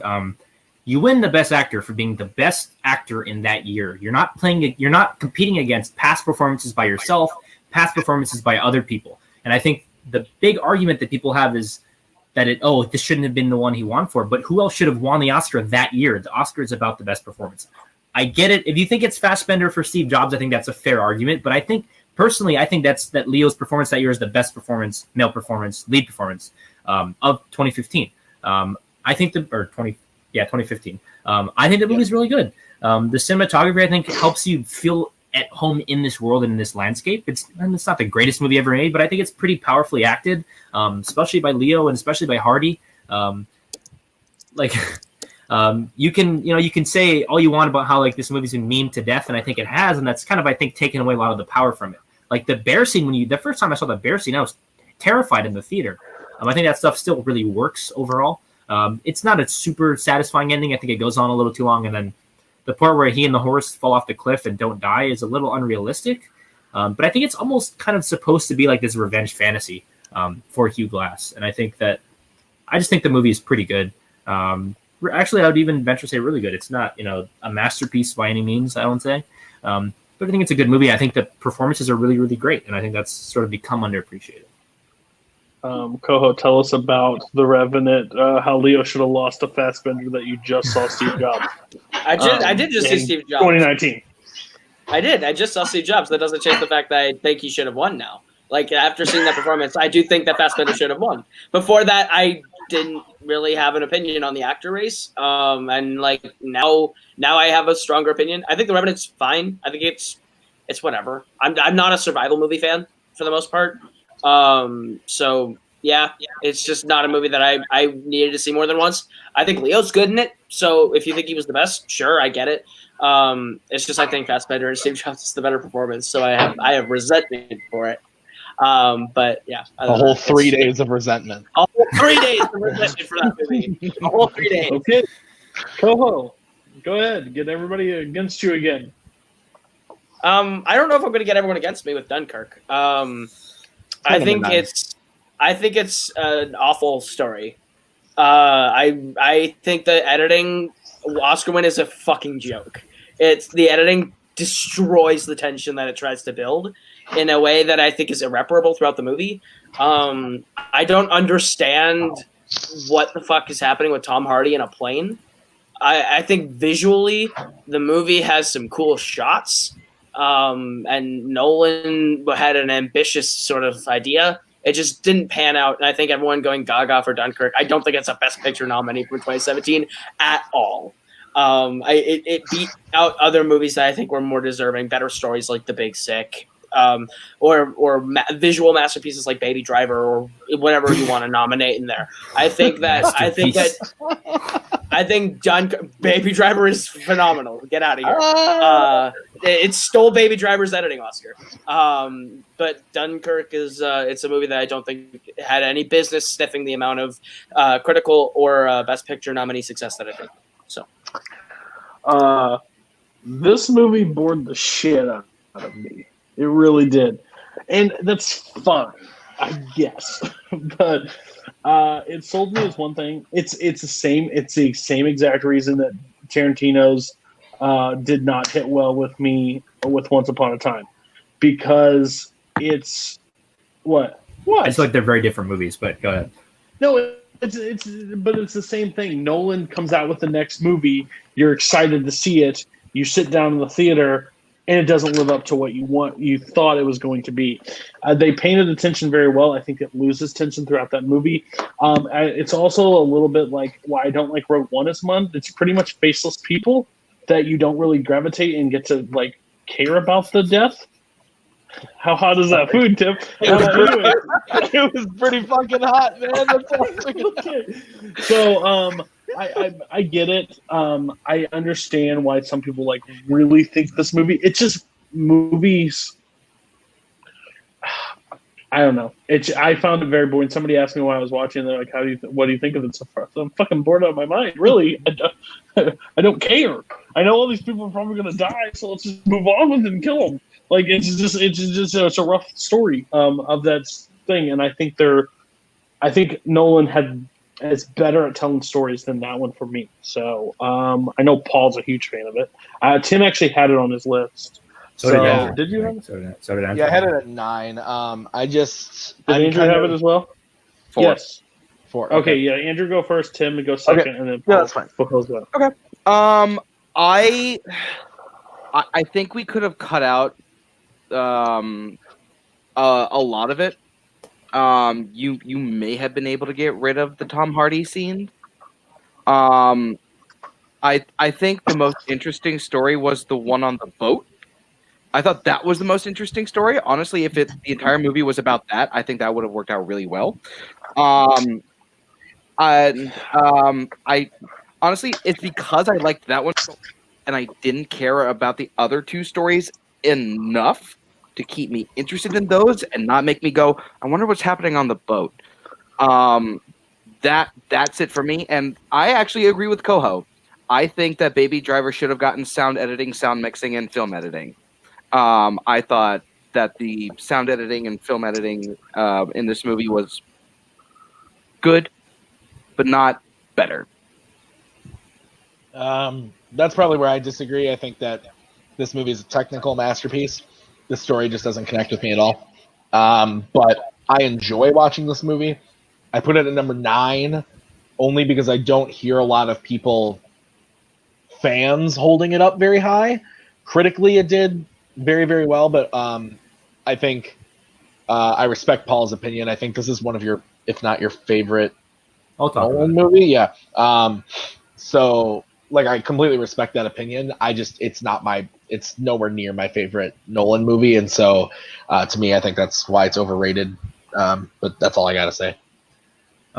Yeah, so for me, this is not my favorite Nolan movie, but I think this might be his best movie. I really, really disagree, especially about the sound mixing, because I think the levels of sound that you hear, especially on the beach, are incredibly important to sort of immersing you in this world. I don't think the movie is necessarily trying to build tension. I don't think that's the point. I think the movie is trying to portray different levels of war and different aspects of the war that these people experience. And you see all types of different emotions. You see courage from Tom Hardy when he lands the plane in enemy territory because he's running out of fuel after he makes that sort of last run. I think you see a lot of cowardice from the 2 soldiers who sneak across the bridge and then sneak onto the boat just because they're trying to get out of there.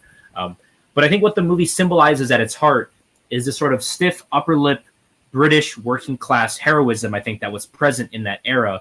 That is the reason that they sort of were resilient and able to win the war or help win the war. I think that these people's ability to sacrifice themselves and to not care too much about, their personal pursuits is what makes their actions so powerful. I think the editing is brilliant. I think it shows, again, the 3 levels. It's a bit confusing, especially when you first watch it, because it's not easily identifiable. But I think once you get a bearing of when everything's happening, where you have the weeks, months, and minute and weeks, days, and hours, sort of different countdowns. I think that's what brings the whole movie together as this sort of mosaical piece that has these disparate elements, but I think centrally are very focused in terms of its theme of showing what these people are experiencing. And I don't think that it's about necessarily character, and I don't think every movie has to be about character. I think what this movie is about a mass, and I think the fact that you never see the enemy is much more powerful. The fact that it's this unseen force and it's so unpredictable, you don't know what's going to happen. You just kind of hear it coming, and then you don't really see the effect of it on the people. It's just the consequences that it has overall. But I think that from start to finish, this movie is riveting and engaging and powerful, and I find it better and better every time I go back and watch it. And it's something that I can obviously understand not liking, but I think especially that this is bad, particularly on a technical level, I think is really kind of crazy because it's just woven together so seamlessly on all these different levels. It's with all these different actors doing different types of actions. I think that this is one of Nolan's best movies and is one of his biggest accomplishments. It's so far outside of his kind of bigger presence filmmaking that he usually does, where it's a different type of spectacle. But I think this is more plain stated and it's more subtle. And I think that's again, I'm super impressed that Nolan was able to go in this direction. This is probably one of my favorite war movies, honestly. All right, fair enough. Paul took us to class. Still incorrect, but it's fine. What is your number 2? My number 2 is a fairly recent movie. It is The Shape of Water, the Best Picture winner from 2017. I think that the biggest issue I have with this movie is that it relies on a central romance that doesn't work. So the entire movie is centered around Eliza falling in love with the asset. But the issue is I think the asset is never characterized in a sort of human way that makes it feel like he is an active participant in the romance. So to me, it feels like this really creepy come-on of this woman who's desperate, who doesn't have anyone else in her life, forcing this creature to adhere to what she wants for her sexual and romantic desires. Now, the reason I think this primarily is because you see that sort of animal side of the asset come out when he eats Giles's cat, Pandora, when they're in his apartment. But the thing is, from there on, you never really get a sense that he is developing intelligence to the point where he has an active role in this decision. So I think the central romance does not work at all, and I don't think that makes a lot of sense. I think Shannon is kind of playing the really obvious douchey role that I think he's played many times before. But again, I just think the main issue is that the romance at the center of the film does not work at all for me. And also, Octavia Spencer's character is just nonsense. I don't know what the spy stuff is with Stuhlbarg either. I think it's a really scatterbrained movie. It looks beautiful. It sounds beautiful. It has like the makings of something that's really cool. It's got great period detail. But I think that, again, when the main point of the movie is this romance, and the romance feels so, it just rings so hollow and so false, I don't think the movie works really at all. And it's a fine movie, but it made a ton of money. It won Best Picture. It's super, super beloved. And I think just Del Toro has so many better works out there. And this is not close to being one of my favorites. So, yeah, Shape of Water. Yeah. How dare you, sir? How dare you know what he wants? How dare you know what he wants? You can't tell just because you don't exactly know in 2 hours. No consent from Eliza, Gap. And she's still, in the bath. You shut your mouth. This is beautiful. I love it. You're wrong. You made a very valid point, but I will not take it any to heart because I don't care who you are. You're wrong. He actually made a very good point, guys. That's kind of weird for me. But I know Tim Brzakala is a big fan of it, so Tim, go ahead and hit him. Hit him for me. Get him, Tim. I don't have much hitting to do. This was my favorite movie of 2017. I love this movie. I don't know, man. I love it. I feel like this is very much a situation kind of with Koho and Zootopia, where like I didn't perceive the film the same way you did.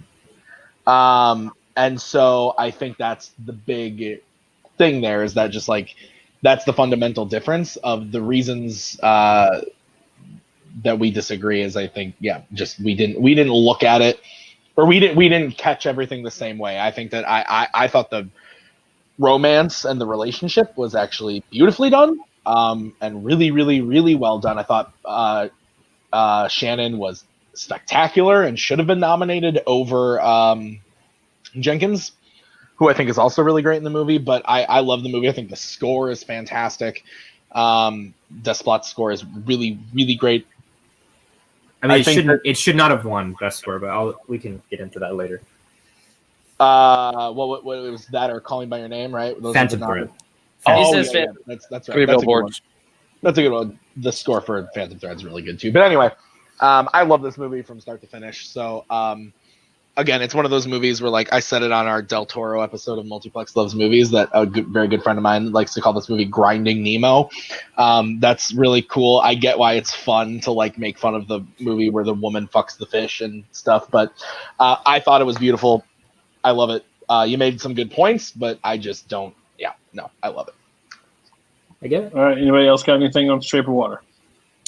Real good. I like it. I think it deserved Best Picture, even though it wasn't my favorite movie of that year, just because of the technical filmmaking of it. Sorry to hop back in just real quick. I think that's a big reason I don't like it too. Is I think 2017 is such an awesome crop of Best Picture nominees, and the fact that this is the one that won, I think, is rough. I think that I just would have loved for something like Get Out to be the symbol of what movies were in 2017, but yeah, I don't know. Just that part just bothers me a lot. I like it. Good movie. I don't think it deserves to be on Overrated. This is one that I've been meaning to watch. I just haven't gotten around to it yet. That's fair. Okay, guys, we're here. Longest episode. It'll be the last time we do a four-person panel on a huge discussion topic like this. But it was a lot of fun. We're here at number one. Tim, take it away with your number one, and let's watch everybody's faces. I don't think I'm going to piss off Koho, because Koho is a bitch. But I'm pretty sure I'm going to piss off Paul, because I know Paul well enough after following him on Letterboxd for a while. I'm going to write a prediction in the chat. Okay. Go ahead. Let him write down his prediction. My number one most overrated movie came out last year. The film is called Hereditary. Oh, not where I thought you were going. No. Where'd you think I was going? I thought you were going Lady Bird. Oh no, I love Lady Bird. No, I actively hate this movie very much. I actually hated Midsummer more, Paul, but I didn't want to put anything from this year on it, and I know you loved it. So anyway, Hereditary is, to me, again, I think it's all about perception. When I've seen this movie twice, and all I see is an amalgamation of a bunch of different types of horror movies. I see a possession movie, I see a haunting movie, I see a haunted house movie, I see a voodoo movie, I see all of these things all put into one, and I don't feel like the movie does any of them very well. Also cult movies, I forgot about that one. So I think that for a first-time director, it's shot really well, it's directed well, but I think the script is a fucking disaster. And that's just me personally. I know everybody praises Toni Collette's performance. Her performance is very, very good. I always forget which wolf boy. Alex Wolf. He's also good in the movie, but I went into this expecting to be, because I love horror, I was looking for the next big thing in horror, and I just didn't get it. I think it's really, really overrated, the amount of people that were rallying for this thing to be nominated for Oscars, for Toni Collette to be nominated. While I thought she was good, I don't think this movie has any business being nominated.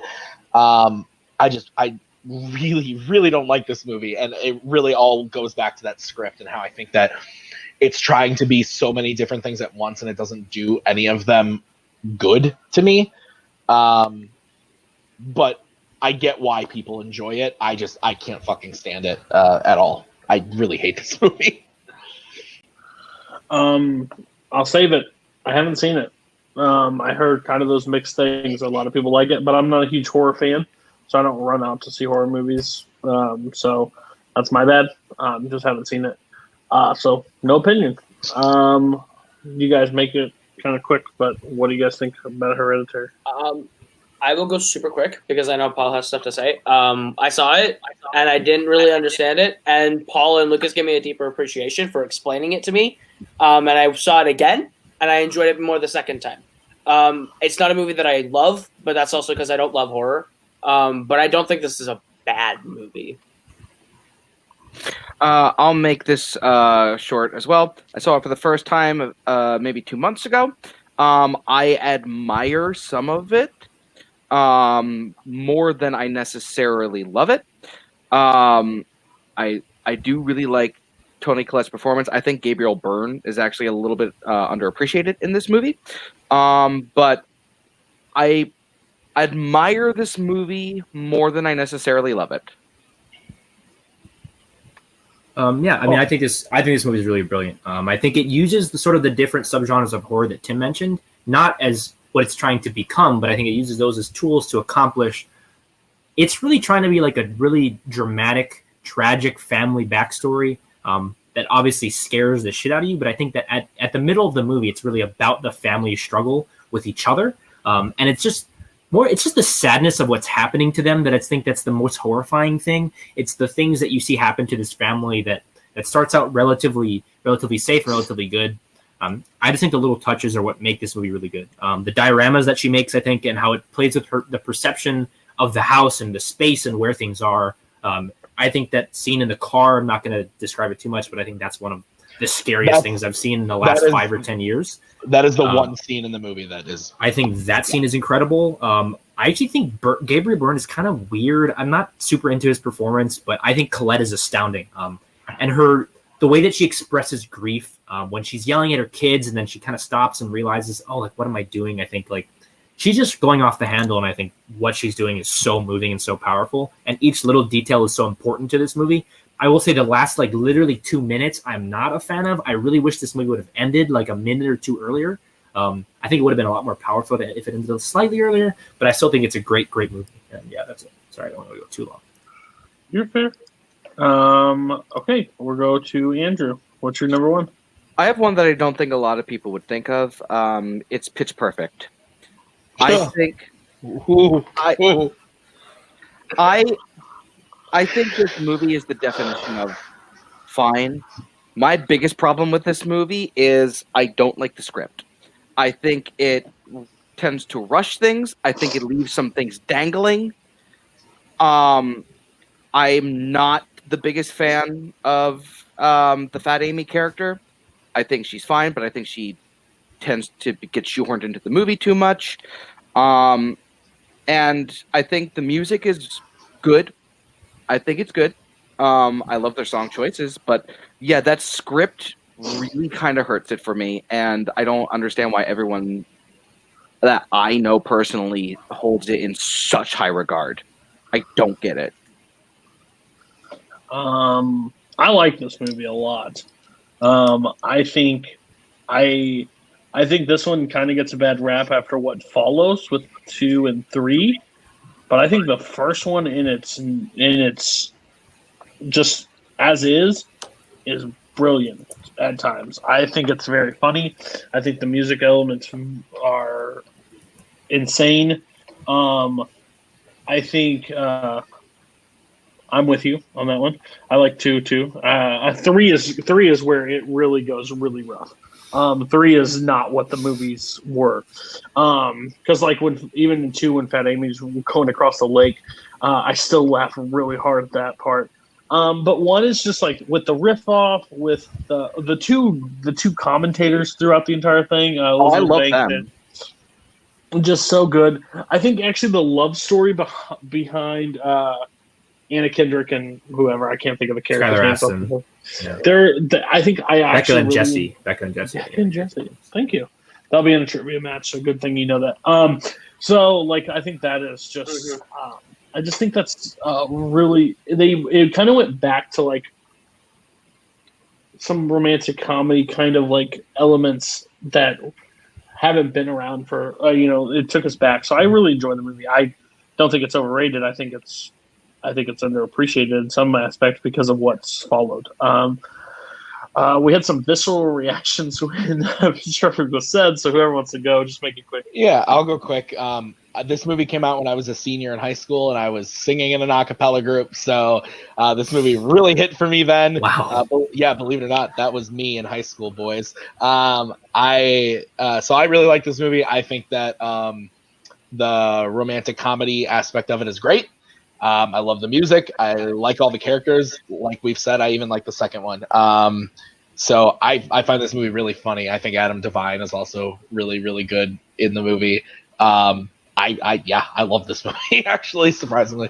So I think this is a weird pick. I don't think this movie is like super, super highly coveted by a lot of people. Like I know obviously there are fans of it, and I would consider myself a fan of this and the second movie. Actually, still haven't seen a third just because of the things that I've heard about it.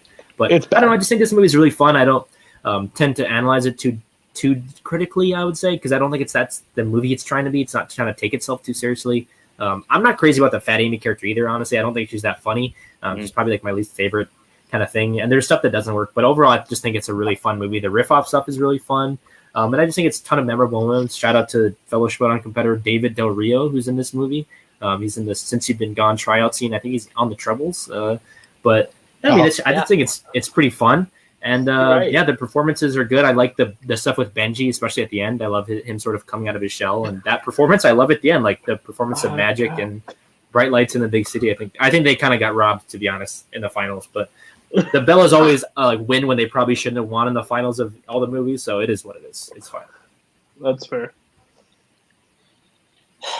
I hate that you say the script is the worst part of this movie. I think the script is one of my favorite parts of the movie. Like the story and the beats and all the Fat Amy character is my least favorite part of the movie, even though she's like one of the more like memorable parts of the movie, the outside like world. Like I think Becca and Jesse's love story is great.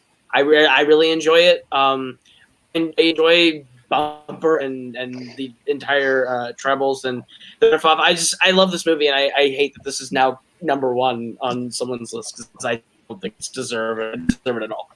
The structure of this script, it leaves so many things dangling, and it tries to rush other things. It's so uneven as a script. Wow, we disagree. All I know is that we are the kings of campus. Yeah. Yeah. Shalom. That's not. We keep trying. Okay. Shalom. Oh, Koho, you totally redeemed yourself. I'll make it quick. Mad Max Fury Road, boys. It's nothing movie. There's one action set piece that I think is real good, and the rest of the movie can go to hell. I think Charlize Theron is fine. I think Marty is not great. I think everything about this movie. We drove all the way to one place, and then turned around and drove all the way back in a world that is fighting over gas. Don't wasted it for an entire movie. And this is just wasting the entire movie. It's awful. I think this movie, being this picture and everything, is a fucking joke. Listen, I know this is where Paul's going to go, because that's not the meaning of the story. The meaning is actually blah blah blah. The meaning, this movie fucking sucks. It's boring. I hate it with a passion. Dan Murrell is on my hit list for life because of this movie. Raved. I had to go see this movie. I had to. I hated it. Koho stole my line, which I'm really upset about, but I've said it on this. I'm sorry, I didn't realize it's literally a hunt for gasoline, and not one 18-wheeler fills up along the way. Drives me batty. There's actually a part of this movie that I have fallen asleep with the 4 times I have attempted to watch this. When the sun goes down and everybody's standing outside, it is so slow at that point. Do I believe that the director should have George Miller? Do I think he should have won director? Yes. All the technical achievements, sure. The rest, blah. So boring. I hate this movie. I think it's so pretentious and annoying.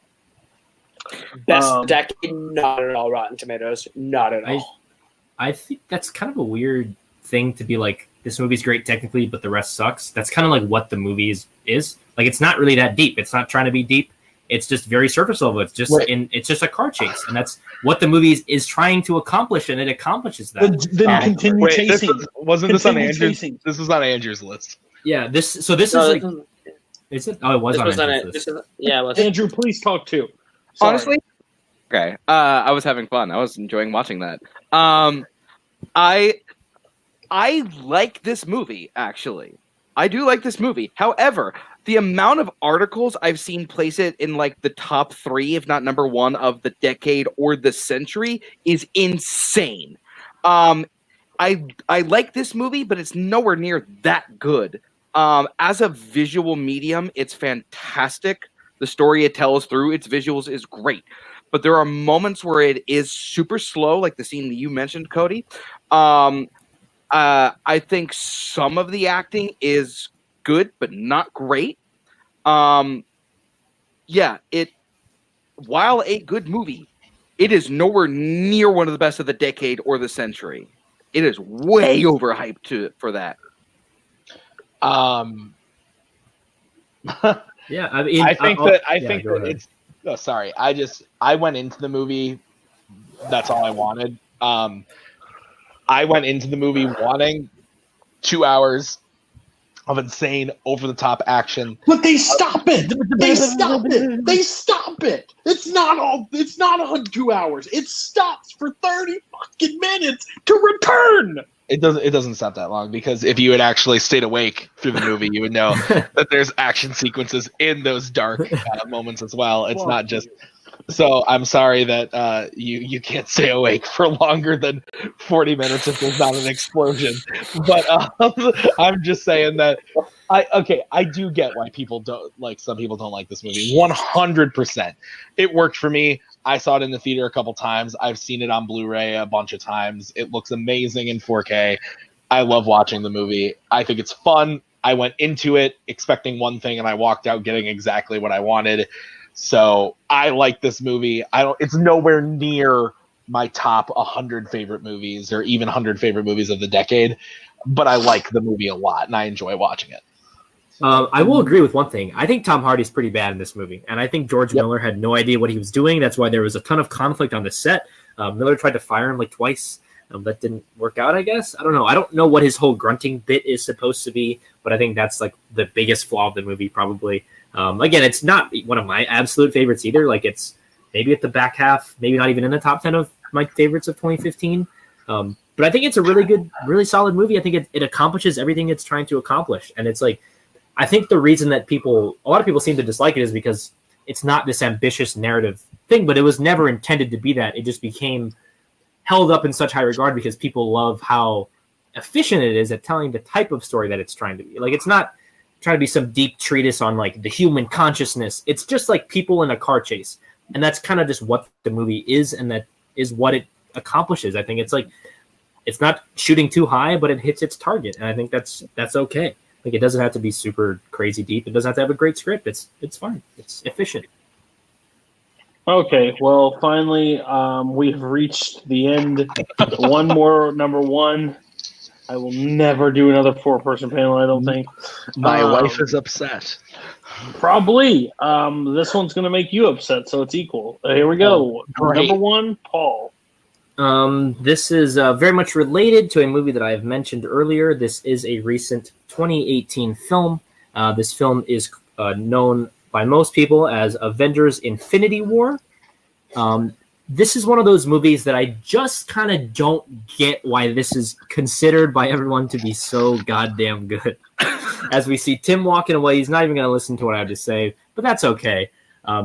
My thing is that the emotional crux of this movie relies so squarely on believing something that we all know is false. We know these people are coming back. That stuff doesn't matter. It doesn't pack any punch. Is the movie fun?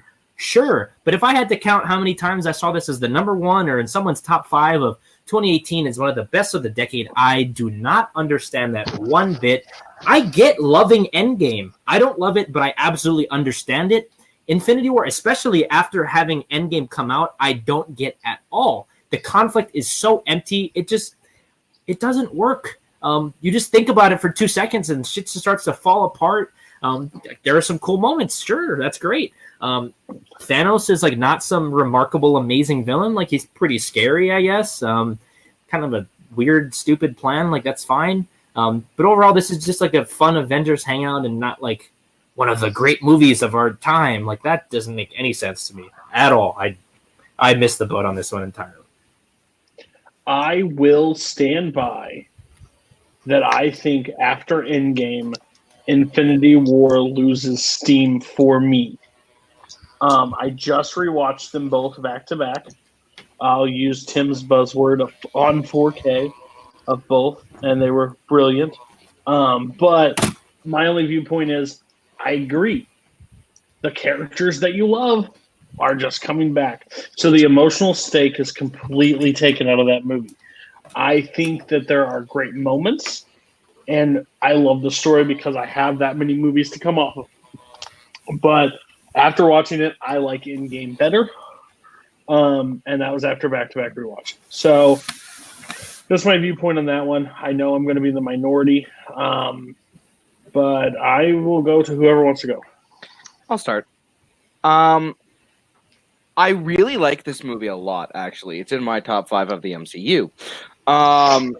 However, I have had people talk to me about their opinions. My teammate being one of them.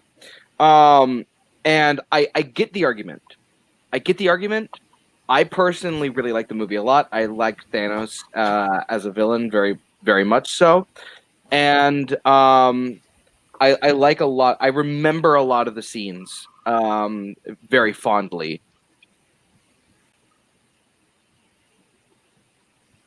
I will go before Tim then, just because I know Tim's going to have more to say. I think that Endgame is the better movie. I think Infinity War does a lot of setup for it, and because of the setup that Infinity War does, Endgame is better for the setup that Infinity War does. But I think Infinity War is a movie that once you go back to it after seeing Endgame, it doesn't hold as much weight.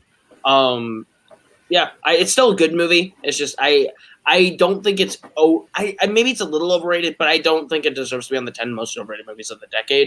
But I can agree with it, I guess.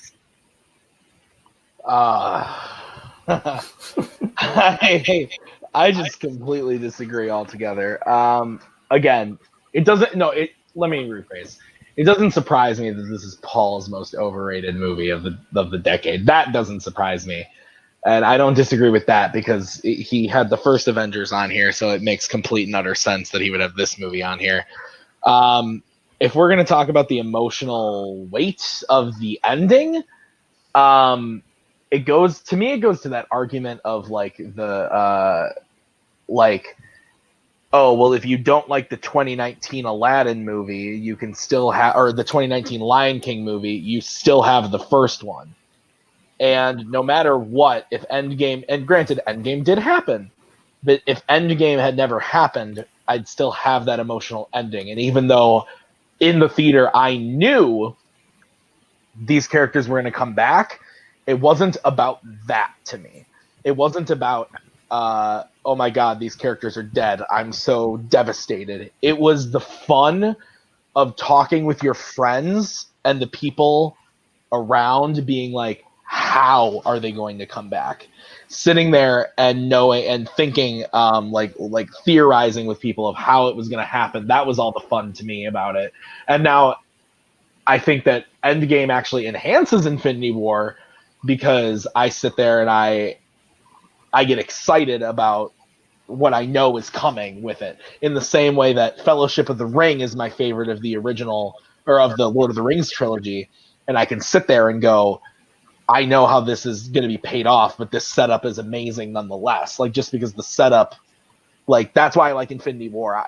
Infinity War more, the setup to me was much more interesting. I still love Endgame, but Infinity War to me is the better movie, and I think that, if you're not already bought into the MCU, it's no wonder you're not you don't like this movie or it missed the boat for you. It makes complete and utter sense.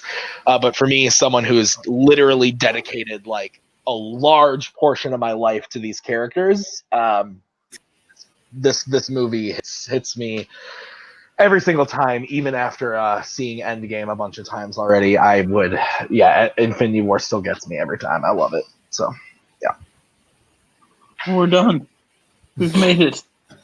This is an hour longer than any of my other shows. Again, I apologize. You're probably not many people are going to make it to the end, but if you have, thank you so much. Here is your top 10 of your list. Number 10 is The Revenant. Number 9, The Shape of Water. Number 8, Black Panther.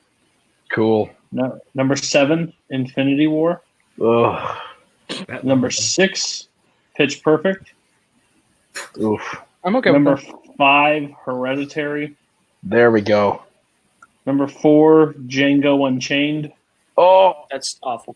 That's awful. Number 3, The Greatest Showman. there we go. That's awful too. Number 2, Mad Max Fury Road. And number 1, Dunkirk. That's your list. Again, I planned, since this was I had a lot of fun on this episode. I think this episode was really good.